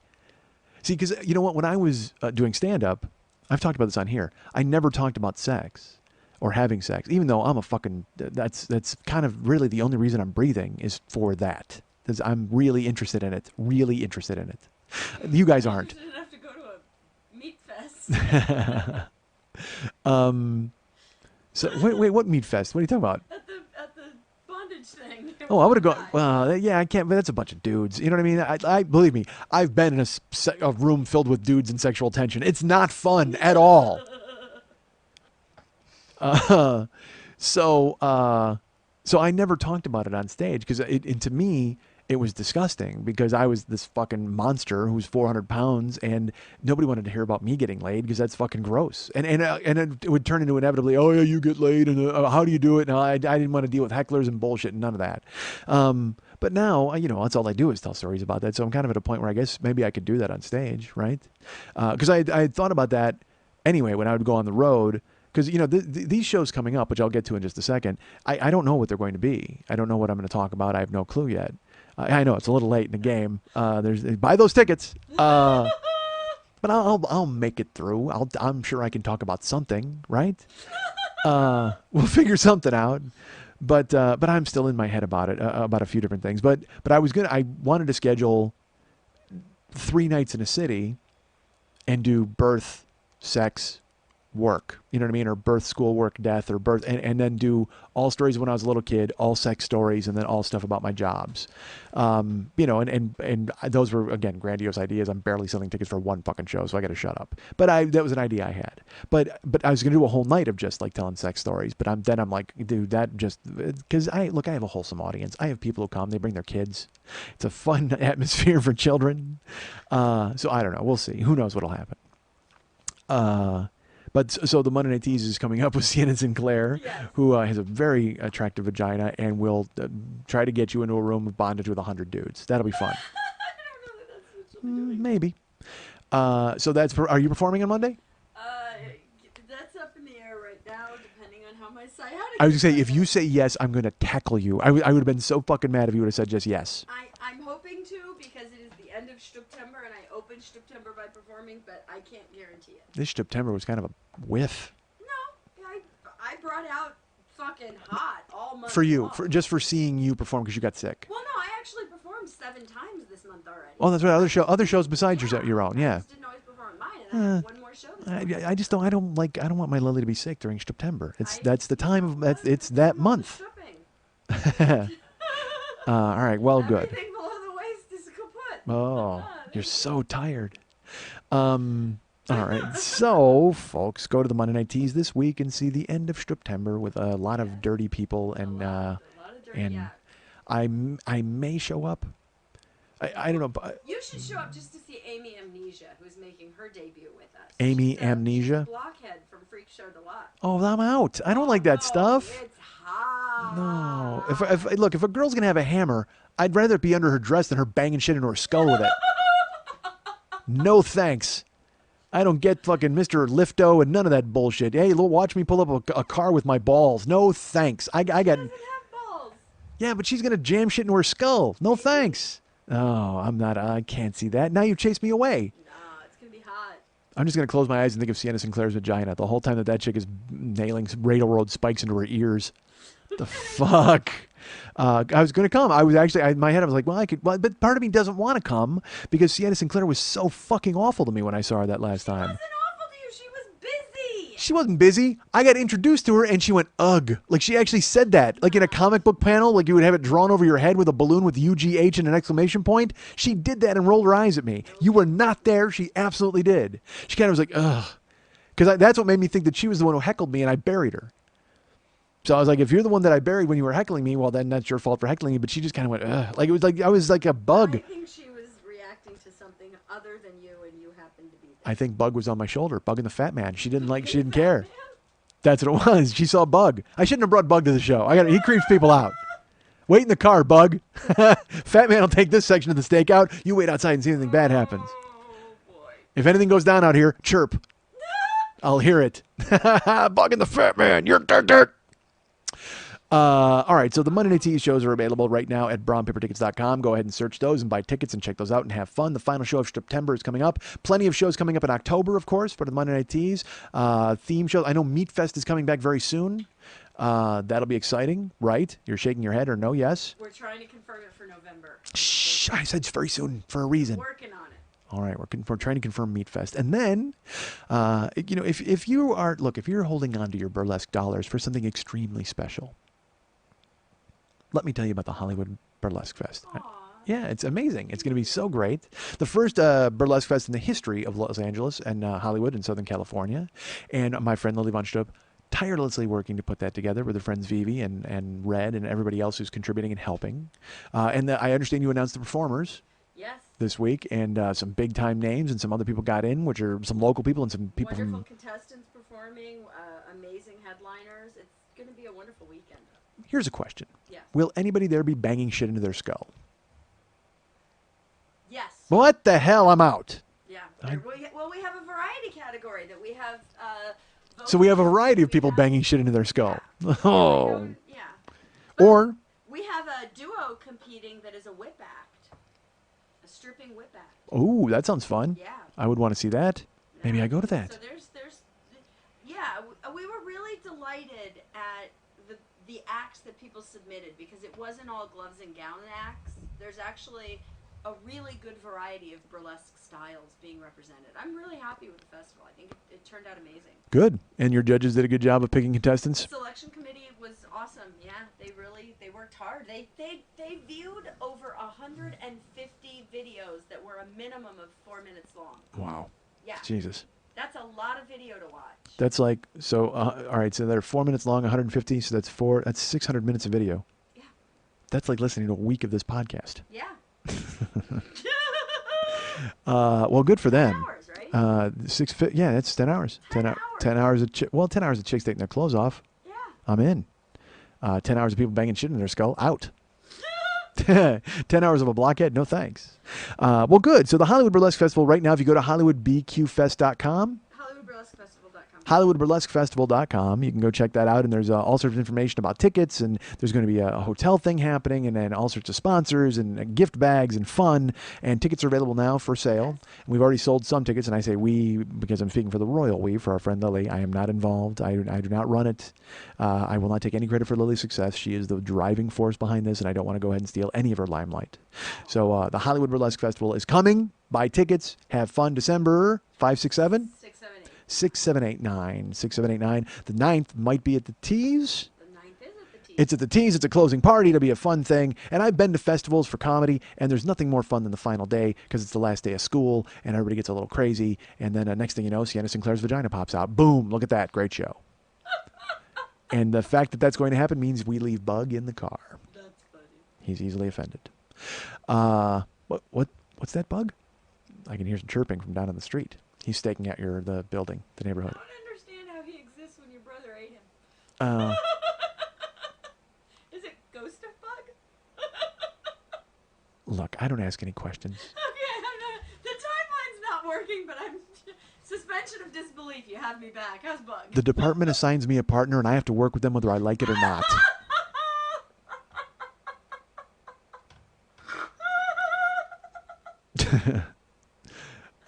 So, Hollywood Burlesque Festival, Monday Night Tees, always available at brownpapertickets.com or HollywoodBurlesqueFestival.com or MondayNightTees.com, or become a friend on Facebook and get all those notices told to you on Facebook, or sent to you, not told to you. Yes, we have an old Native American man who will tell you the legends of burlesque stories. Oh, Danny Nagy. And they took his Chrysler Sebring. All right, so, folks. Well, no, the Indians killed Danny Nagy. I don't know if you're aware of that. An eagle cries. Hey, that's not bad. I just imitated Mex imitating an Indian guy. Not an Indian guy, a guy who's an Indian. I'm Native American. All right, checking my privilege. Get that email once a week. One seems slow. All right, so we've got all those shows that we talked about there. Folks, remember, go to Facebook.com/the40year-old boy. You can be my friend. While you're there, you can check out all the fun stuff that we have. You can also join the Westside 86 Jokers fan club page. That is the fan club started by our friend Adam, who is a good guy. I should tell the story. And it's funny. Todd is our friend who listens to the show, Todd Rush, and he sends me notes and goes, "Hey, you haven't talked about this yet," and it'll be like 3 things, and I always forget them. So he wants to hear about the Public Enemy show that I went to with Adam Welker a few months ago. I just said Adam's last name. I'm saying a lot of last names right now. Rush Welker. That's my friend, Rush Welker. So go to Facebook.com, be my friend, and join the Westside 86 Jokers page. That's always fun because there are puzzles and word searches and choose your own 40-year-old boy adventures. How are we not creating choose your own 40-year-old boy adventures? Honestly. Page 1, a cricket hops on your shoulder. Do you brush him off or take him with you on your adventure? Take him. Turn to page 2. That was like that was like a Paul Harvey thing. Page 2. You and the cricket. Might have been a strip club. All right, so go there and be my friend at Facebook and do that stuff, and you'll learn about all sorts of things like my live dates. I should tell you this, folks. I had a guy write me today on Facebook, and he's like, "Hey, dude, where can I find out all of your live dates on one convenient page?" You know where? Nowhere, because I'm stupid. That is the one thing I forgot on the website, was a page for appearances.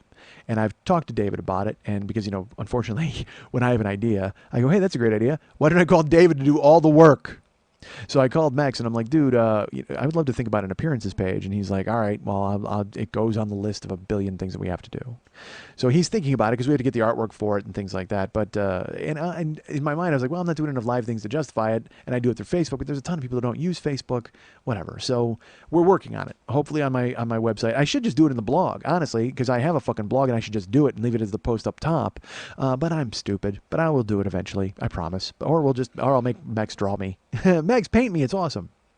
But I will tell you with the live dates right now. Alan, was it Alan who wrote me? I think it was. Might not have been. Might have been Jim. Jim and Alan. That doesn't make any sense. You know what? It was Jim Allen. I have live dates coming up. I will tell you that I'm this weekend. That's right, this Saturday, September 28th. I'm on a plane in 2 days. Actually, when you hear this, I'm on a plane tomorrow, flying to Austin. And our friend Jen is like, hey, do you want to do a set while you're in town? I kind of do, but I kind of don't because I kind of need to figure out what I'm going to be talking about on Saturday. And I guess I could go to a set on Friday and do some of it live, but it's not in context, and I don't need to be hated in a second city. So I'm not hated here. It's a lie. I did the Velveeta Room when I was there once, and I loved it. Had a great show. Who cares? The point is, I will be there this Saturday, 6:30 p.m. at the Cold Town Theater in Austin, Texas. You can Google it. It's all one word, Cold Town with an E at the end. Old-timey. It's an old-timey theater. Ticket sales right now, I will tell you that we were, as of this broadcast, we are 15 tickets away from a sellout. Which means there may not be walk-up tickets available because it is a smaller room, and in order to have enough people in there and have them be comfortable, we only sell a certain amount of tickets. I actually oversold the room last time I was in town, and there were people sitting on balancing on unicycles and hanging from rafters, which was great. I enjoyed having a big crowd, but eventually you have to realize that people are uncomfortable. So we've limited the number of tickets this time. It is a smaller room, and I should tell you right now there's about 15 tickets left. So if you want to buy them online. Walking up and getting them may not be a possibility. I will announce that on Saturday on Facebook. I will tell everybody that if they want to go ahead and get a walk-up ticket, they can come up, or I'll even tell the number of walk-up tickets that are available. But right now I know for sure we're about 15 tickets away from selling out. So if you want to pick them up, get them online. That would make me feel even better because then I'd know for sure that people were coming. So that's this Saturday night, September 28th at the Cold Town Theater in Austin, Texas. I will be there talking about something, and that'll be fun. And then I will be in, let's talk about next week. Next Saturday, I am at the Los Angeles Podcast Festival. It starts October 4th, 5th, and 6th. That's Friday, Saturday, Sunday. Plenty of amazing shows going on all over the place. There's, of course, Never Not Funny, who are our great friends. Mark Maron's show, Greg Fitzsimmons, The Sklar's, Todd Glass, Comedy Film Nerds, Probably Science, Walking the Room. Dave Anthony's doing his solo show. It's going to be amazing. So all sorts of shows. Tickets are available now at lapodfest.com. And by the way, I just plugged all those shows, but more importantly, I'm fucking there. I should mention that. I mean, of course, none of you are going to come see me because you're going to be in the next room watching four guys with eyeballs on their heads talk about how they created the hottest podcast in the world. I don't know if they're the residents, but I don't care. It made me laugh thinking they had fucking eyeballs on their heads. Go for it. Go ahead. One person got it. That's fine with me. So at 4 o'clock is my show. Saturday, 4 o'clock in the Esplanade room, Espada room. I don't know. It's a room that's too big. I'll tell you that because it seats like $120, and there's going to be 6 of us. That's right. I'm boosting it up from 4. Earlier there were 4. Now there's 6. Actually, I'm counting me and Lily. So now that's why there's 6. Oh, you're not coming? Lily's out. So it's 5. There's going to be 5 people in the Espada room. And I'm debating. We're going to tape it, of course, but I don't know if it'll be offered afterwards because part of me is like, I'm deciding a bunch of things. You guys don't need to know. You don't need to be privy to what's going on in my skull. You know what's going on in my skull? A railroad spike. I'm going to hammer it in there. I'm going to be on Lily's show and fucking do that. Oh, blockheads. I don't get them at all. So I will be there at the Los Angeles Podcast Festival 4th, 5th, and 6th of October. I'm performing on Saturday. And also, if Sunday you want to see me in an awkward panel, there's going to be a panel discussion about the benefits or drawbacks of podcasting networks. And once I saw the panel, I realized that I think I'm there to be I have a purpose there because it's the pros and cons of podcasting networks. And it's John Lovitz from the John Lovitz Podcasting Network.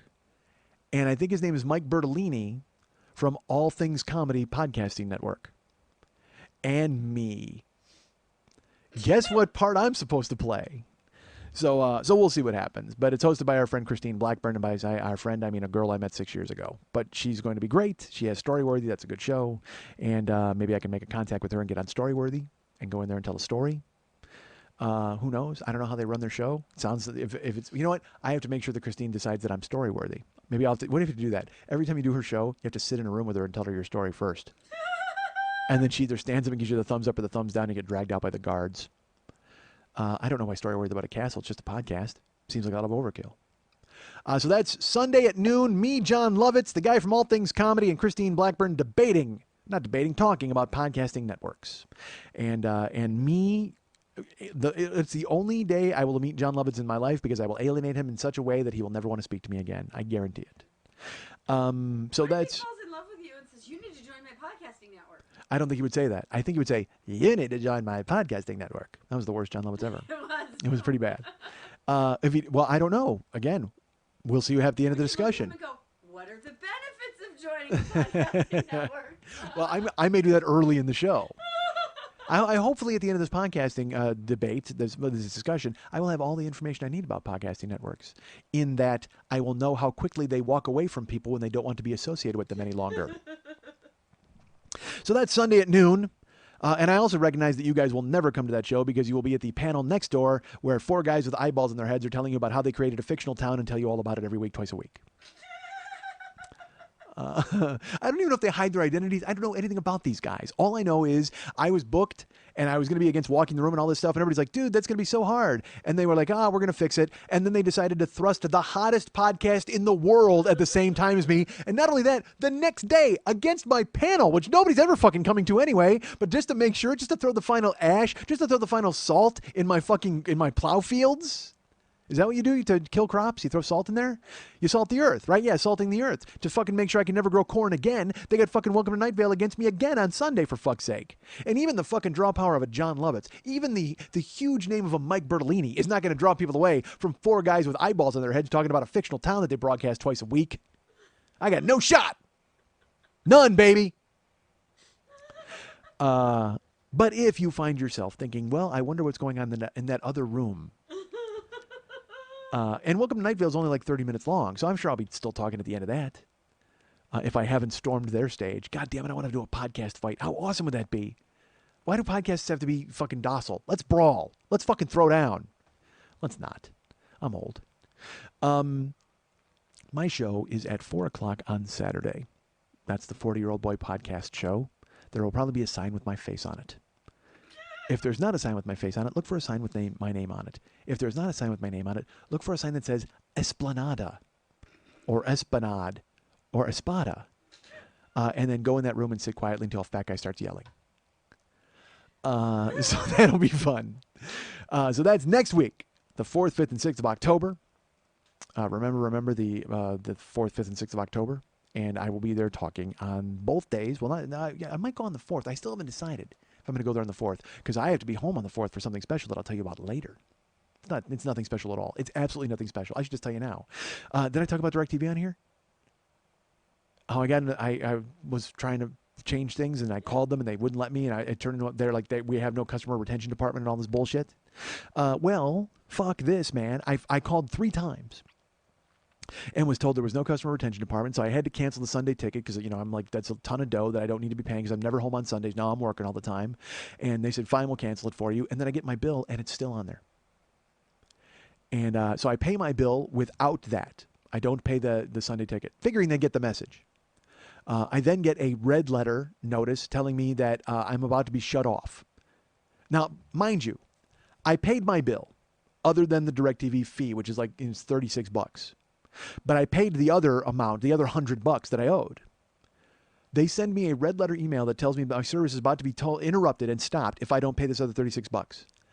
I have been a customer of DirecTV for fucking 15 years. 15 years. And they're going to shut me off a week later over $30. You got to be fucking kidding me. So, and I get some great advice from some of you out there who told me what to do and who to call and what to say. Our friend Erica, who I think she might be here. Is she in the living room? Can you check? Because Erica will not stop following me wherever the fuck I go. I know. I'm at the fucking Genius Bar at Apple. I open up my phone and I roll to Facebook, and there's a picture of the back of my skull sitting at the Genius Bar. So creepy. And then I turn around and she's there. She's like, hi, I kind of thought you'd be here. Why did you think I would be here ever? In a million years, why did you think that? And I like Erica a lot. She's really cool. But it was so odd to just, all of a sudden I scroll and there's the back of my skull. The Genius Bar. I'm like, what? Is there a camp? What? I turn around, there she is. Hi. And again, lovely person. But Jesus Christ. Tell a guy you're going to snap a photo of him. But the good news is she was on my right hand side. Uh, so she actually gave me some great advice about what to do when you call up and tell them, and she's like, just cancel, just fucking cancel, and they will call you in an hour and try to get you back as a customer. But I can't risk that because DirecTV might just be so arrogant they never call me back, and then I got to call them back and go, you guys aren't going to call and beg me to come back, and also B, I can't cancel shit until Breaking Bad is over. All right, I can't risk losing that. There's no way. I have to fucking see that to the end. And so I was not about to play any games. I needed to have some sort of reception on Sundays at least.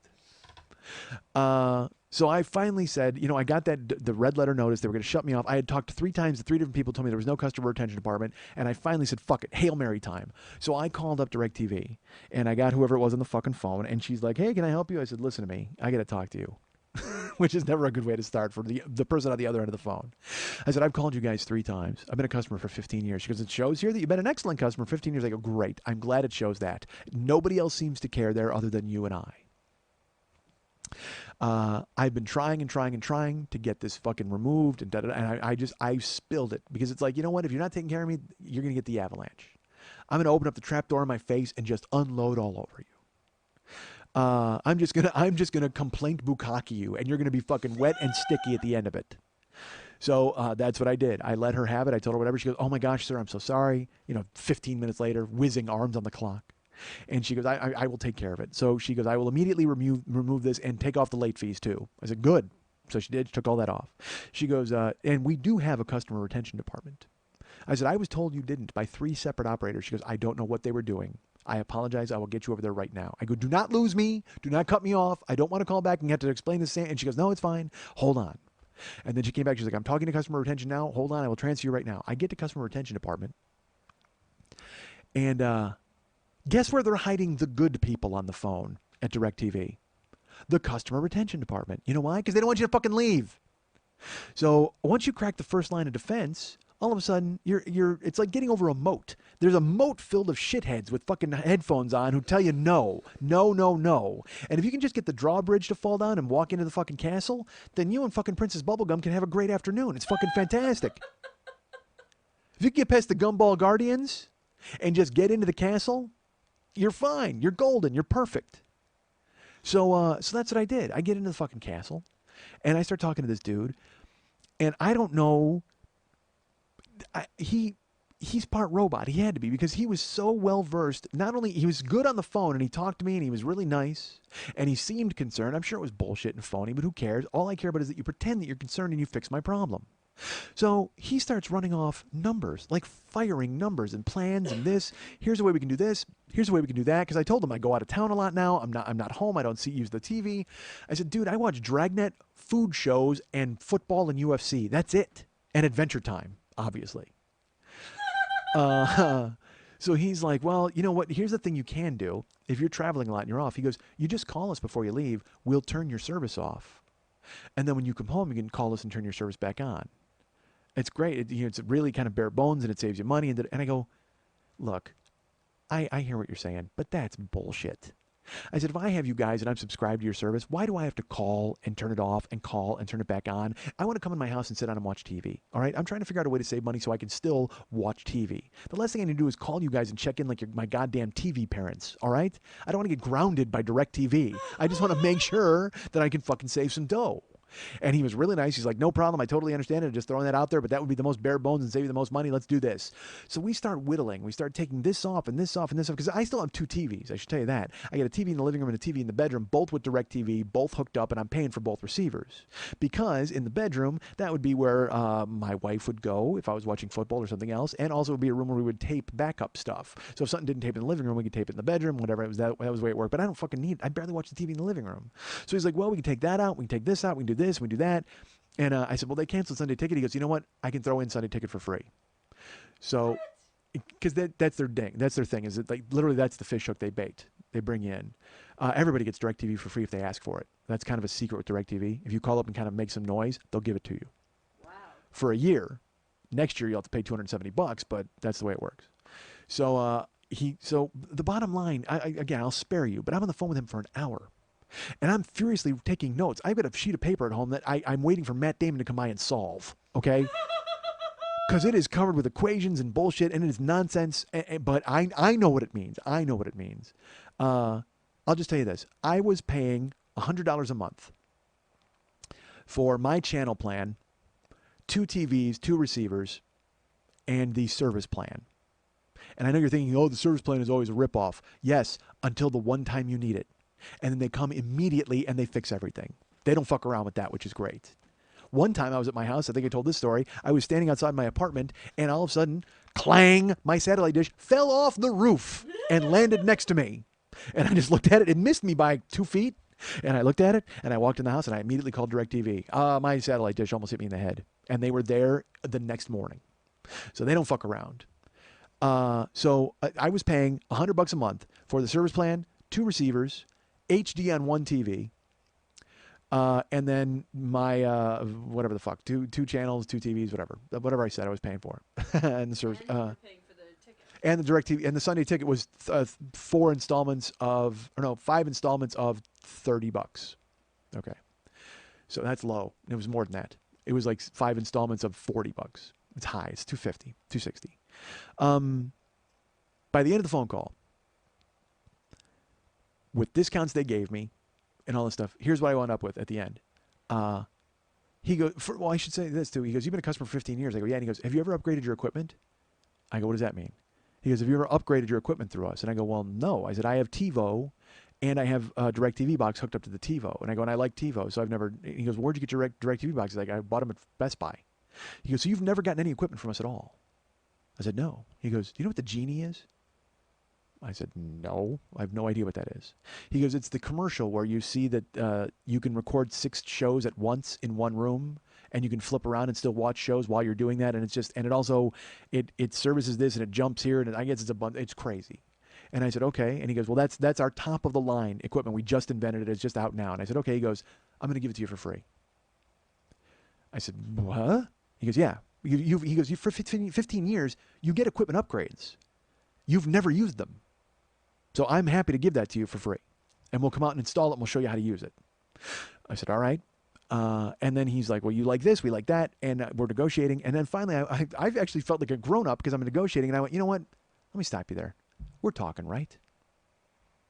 He goes, yeah, we're talking. I said, all right, we're talking. I said, how about the NHL Center Ice package? He goes, ooh, that's a little rough because the NHL doesn't exactly authorize us like the NFL to give stuff away. Here's what I can do. Numbers start flying. I start writing shit down. Everything starts happening. By the end of the hour, I was paying $100 just for my package and for the 2 receivers and HD. And by the way, I recognize how boring this is. But sit tight. And then an additional like $40 a month for the Sunday ticket for 5 months or 6 months. By the end of it, here's what I have. I have NFL Sunday ticket. I have NHL Center Ice. I have the Genie, the new equipment, with an HD, brand new HD in my living room. So I have one television with all of that, the Genie and everything, for $70 a month. What?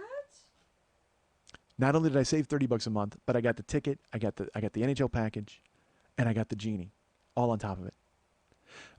And I get to cancel TiVo, which is another $20 a month I'll save.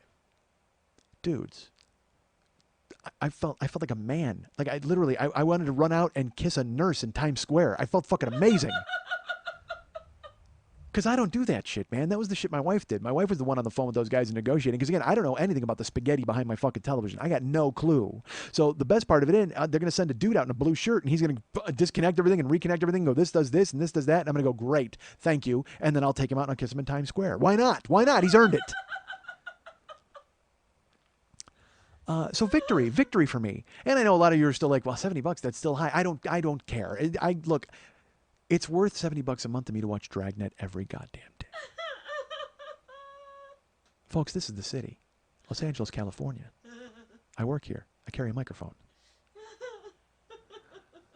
How did I spin off into that? What were we talking about? On the 4th, you have to be home for that. Or on the 3rd. So that was the bad thing, though. I tell you that I did all the negotiating. He goes, wow, it looks like our next date is October 4th. So, because I did this like 2 weeks ago. So it's almost 3 weeks, almost a month before they can install it all. And it's goddamn Christmas. I can't wait. I can't wait. So I'll be there during the day for that. But then I should come to the final, to the first night of the podcast festival. I would think. I hope. Maybe you'll play with Genie. I could be. I could have my genie in my hand. But then I got my show on Saturday, and then of course I'll be going to Never Not Funny after my show and hanging out.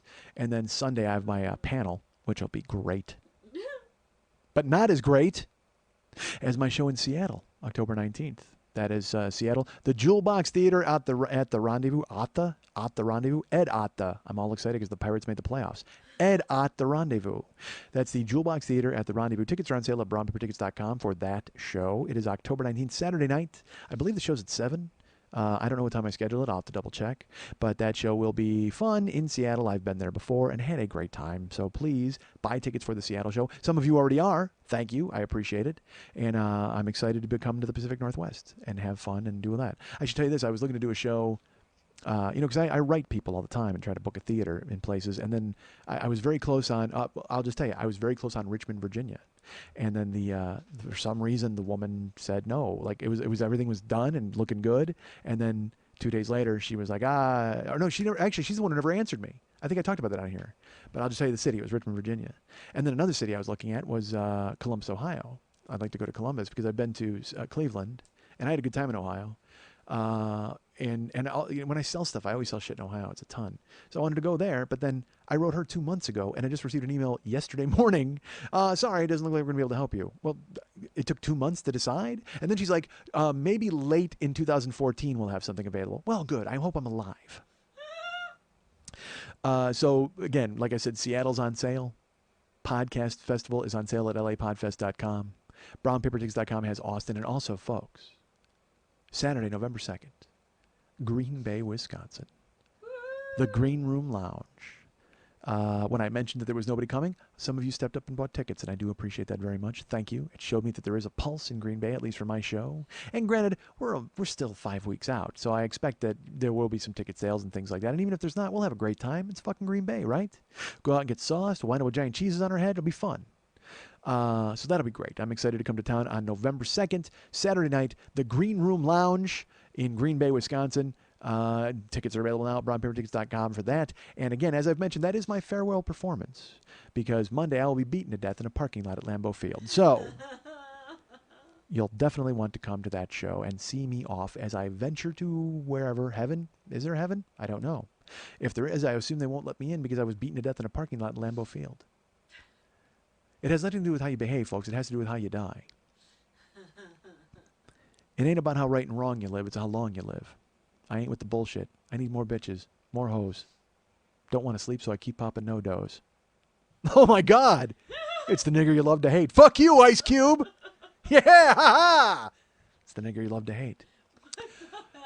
That's right. Ice Cube's got to show up every once in a while. Sometimes you got to bring him in. Look, when I got to sawed off, bodies are hauled off. So tickets are on sale now for those shows. Green Bay, Seattle, Austin, Texas, and the always popular Los Angeles Podcast Festival. And please know that I'm always looking for other cities and other places to go and visit and come and talk to you and tell you stories and things. Or just talk. Let's just talk, folks. Let's rap. You know what? It's not even a talking tour. It's a rapping tour. But not rapping like I just did poorly. I mean rapping like I'm going to sit down and turn my chair backwards and we're going to talk, folks. I'm going to learn a little bit about you. That's what it is. It's the Mike Schmidt Learn About You tour. I'm not even going to talk. I'm going to sit on stage and go, all right, fire away. I want to know about you. And I'm going to go single-handedly through every person in the audience. And if I don't leave there knowing something about all of you, a nugget, a personal thing of knowledge that you've never told anybody else before, I haven't done my job. You know what? I'm going to bring a copy of the Ungame. We're just going to play the Ungame from the stage. I'm going to bring the Ungame out and we're going to play and just get to know each other. Let's take our shoes off, folks. Let's take our shoes off and sit around in a circle. Let's sit Indian style.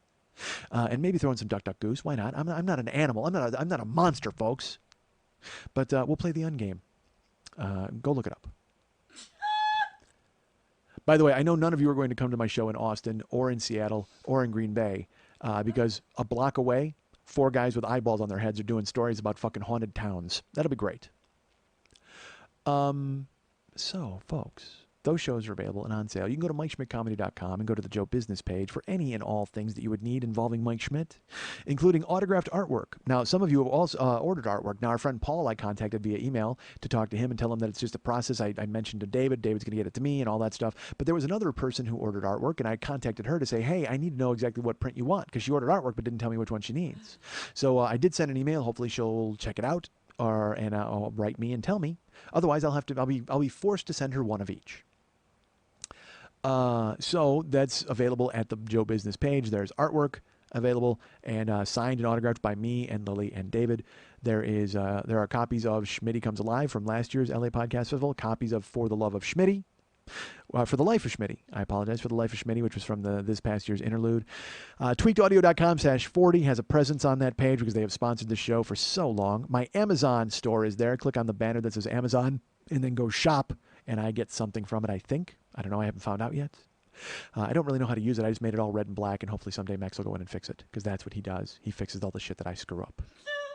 And then, of course, there's my CD, folks, The Big Angry. If you haven't picked it up, please pick it up by now. That'd be great. I'm about to enter a second wave of publicity, which means I don't know what that means. It just means I got to get more people to know that there's a CD out there, because people who hear it like it. So I have to use those as my bulldozer to get people who don't like me to listen to it and go, hey, I kind of like this. Or at least to give it a chance. So my CD, The Big Angry, is available. It's available in Amazon. It's also available on iTunes if you want to go digital download. But if you want a physical copy that's autographed by me, you can order it through the website, and I will send it to you, and then you will get it and listen to it, and you will marvel at the amazing artwork created by my friend David Hernandez, and you will go, well, the CD was okay, but at least the artwork was amazing. And also on that page, you can get year 1, year 2, year 3, year 4, and year 5 of this podcast available as a set. That's right, the UN of Evil box set. Or you can get them individually if you'd like. If you're sitting home going, it's a year 2 kind of day, go ahead and order year 2, folks. I wouldn't blame you. They're $25 each, or you can get the entire set together for $100. That is available now, and I sold a couple of those this week. Thank you so much for stepping up, people. I do appreciate that very much.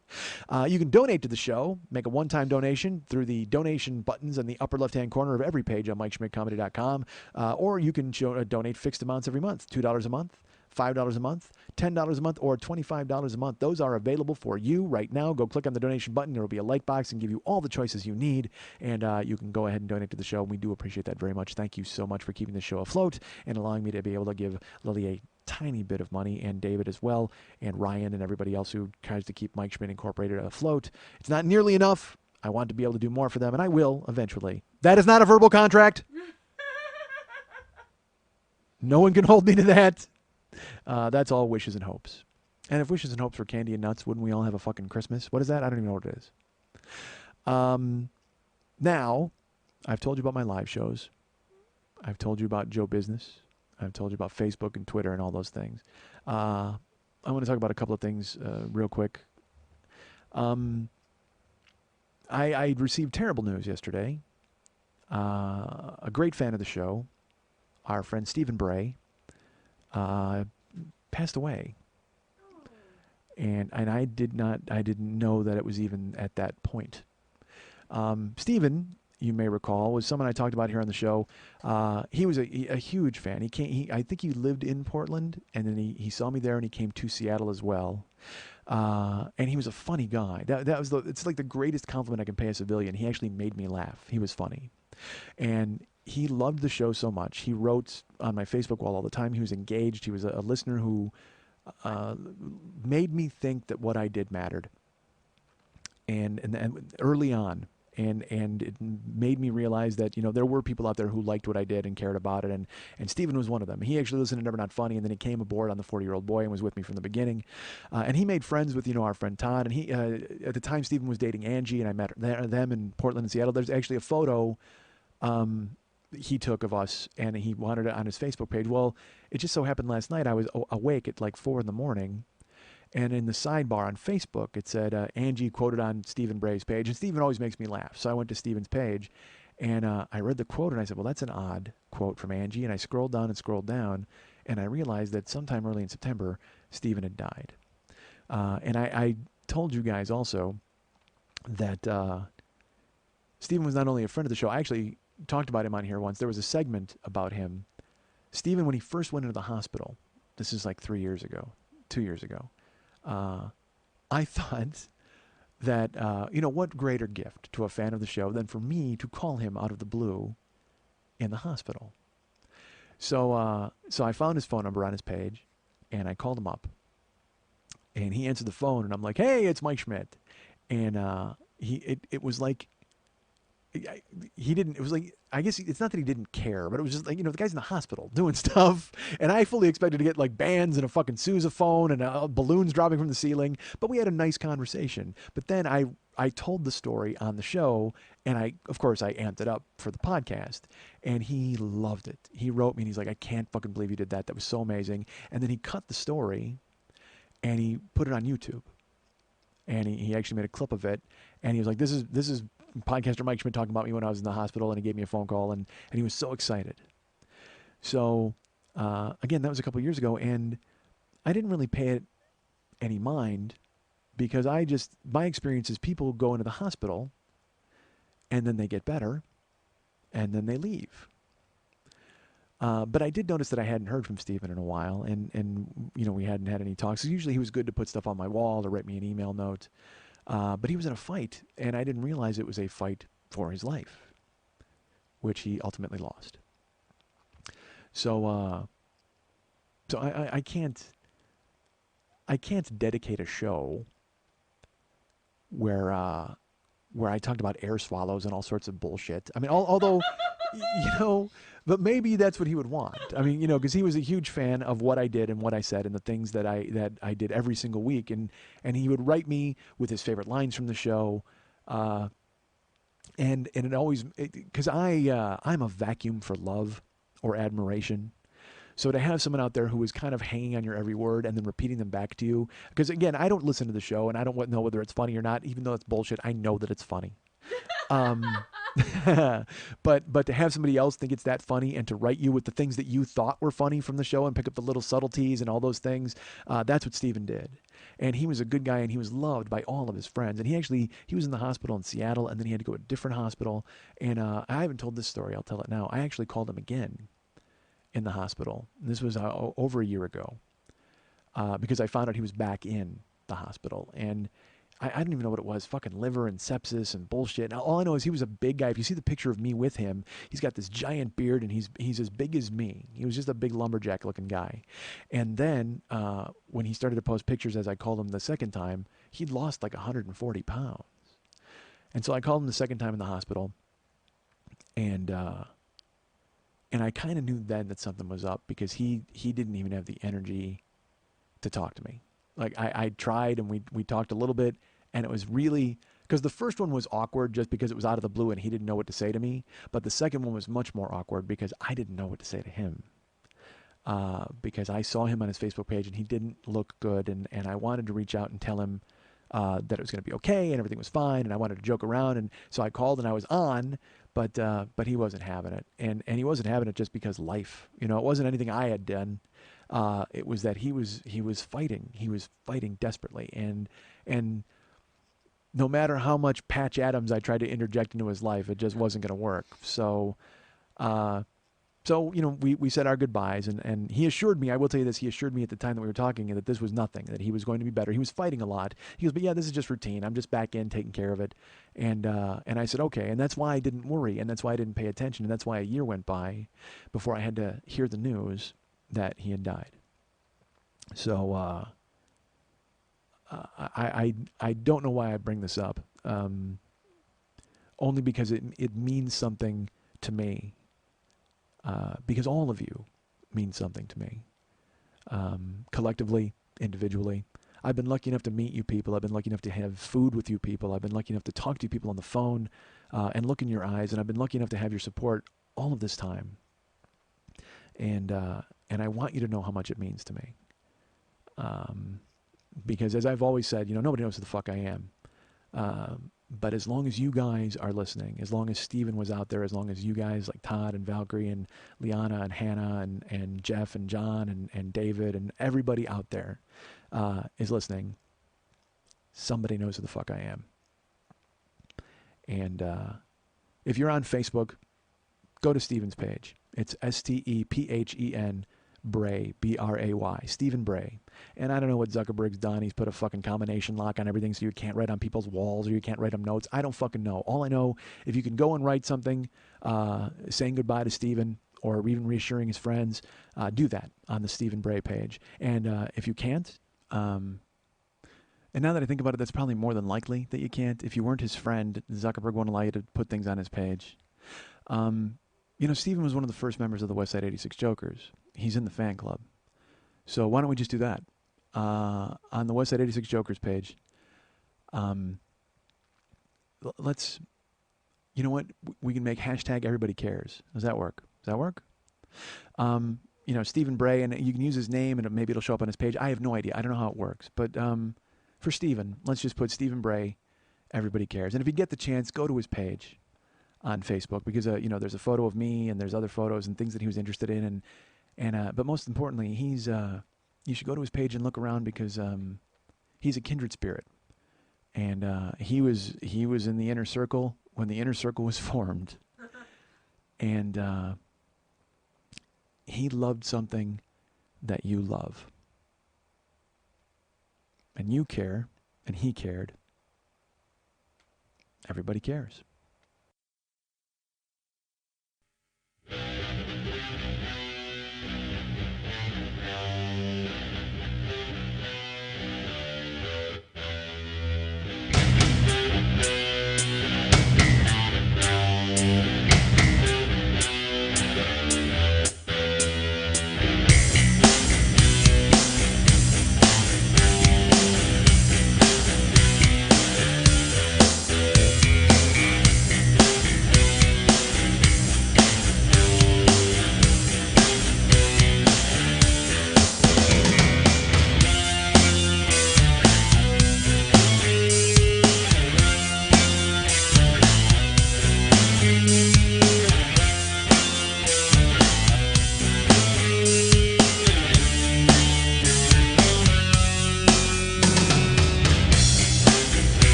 I'm human lunch meat. I'm nobody. I'm baloney in pants. God damn it. Why do I think I'm somebody special? Why do I think I'm anybody interesting? I'm not. All I bring to the table is everything that everybody else does, but louder.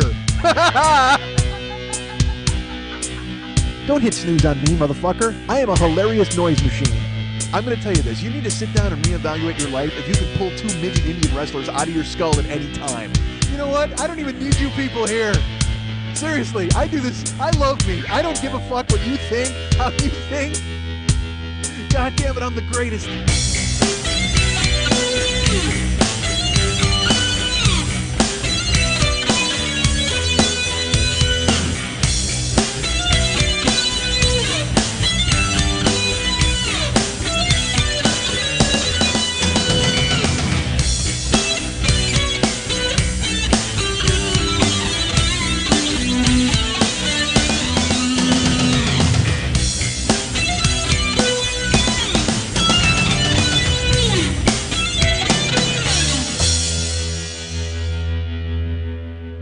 I can't go for Schmidt. No, no.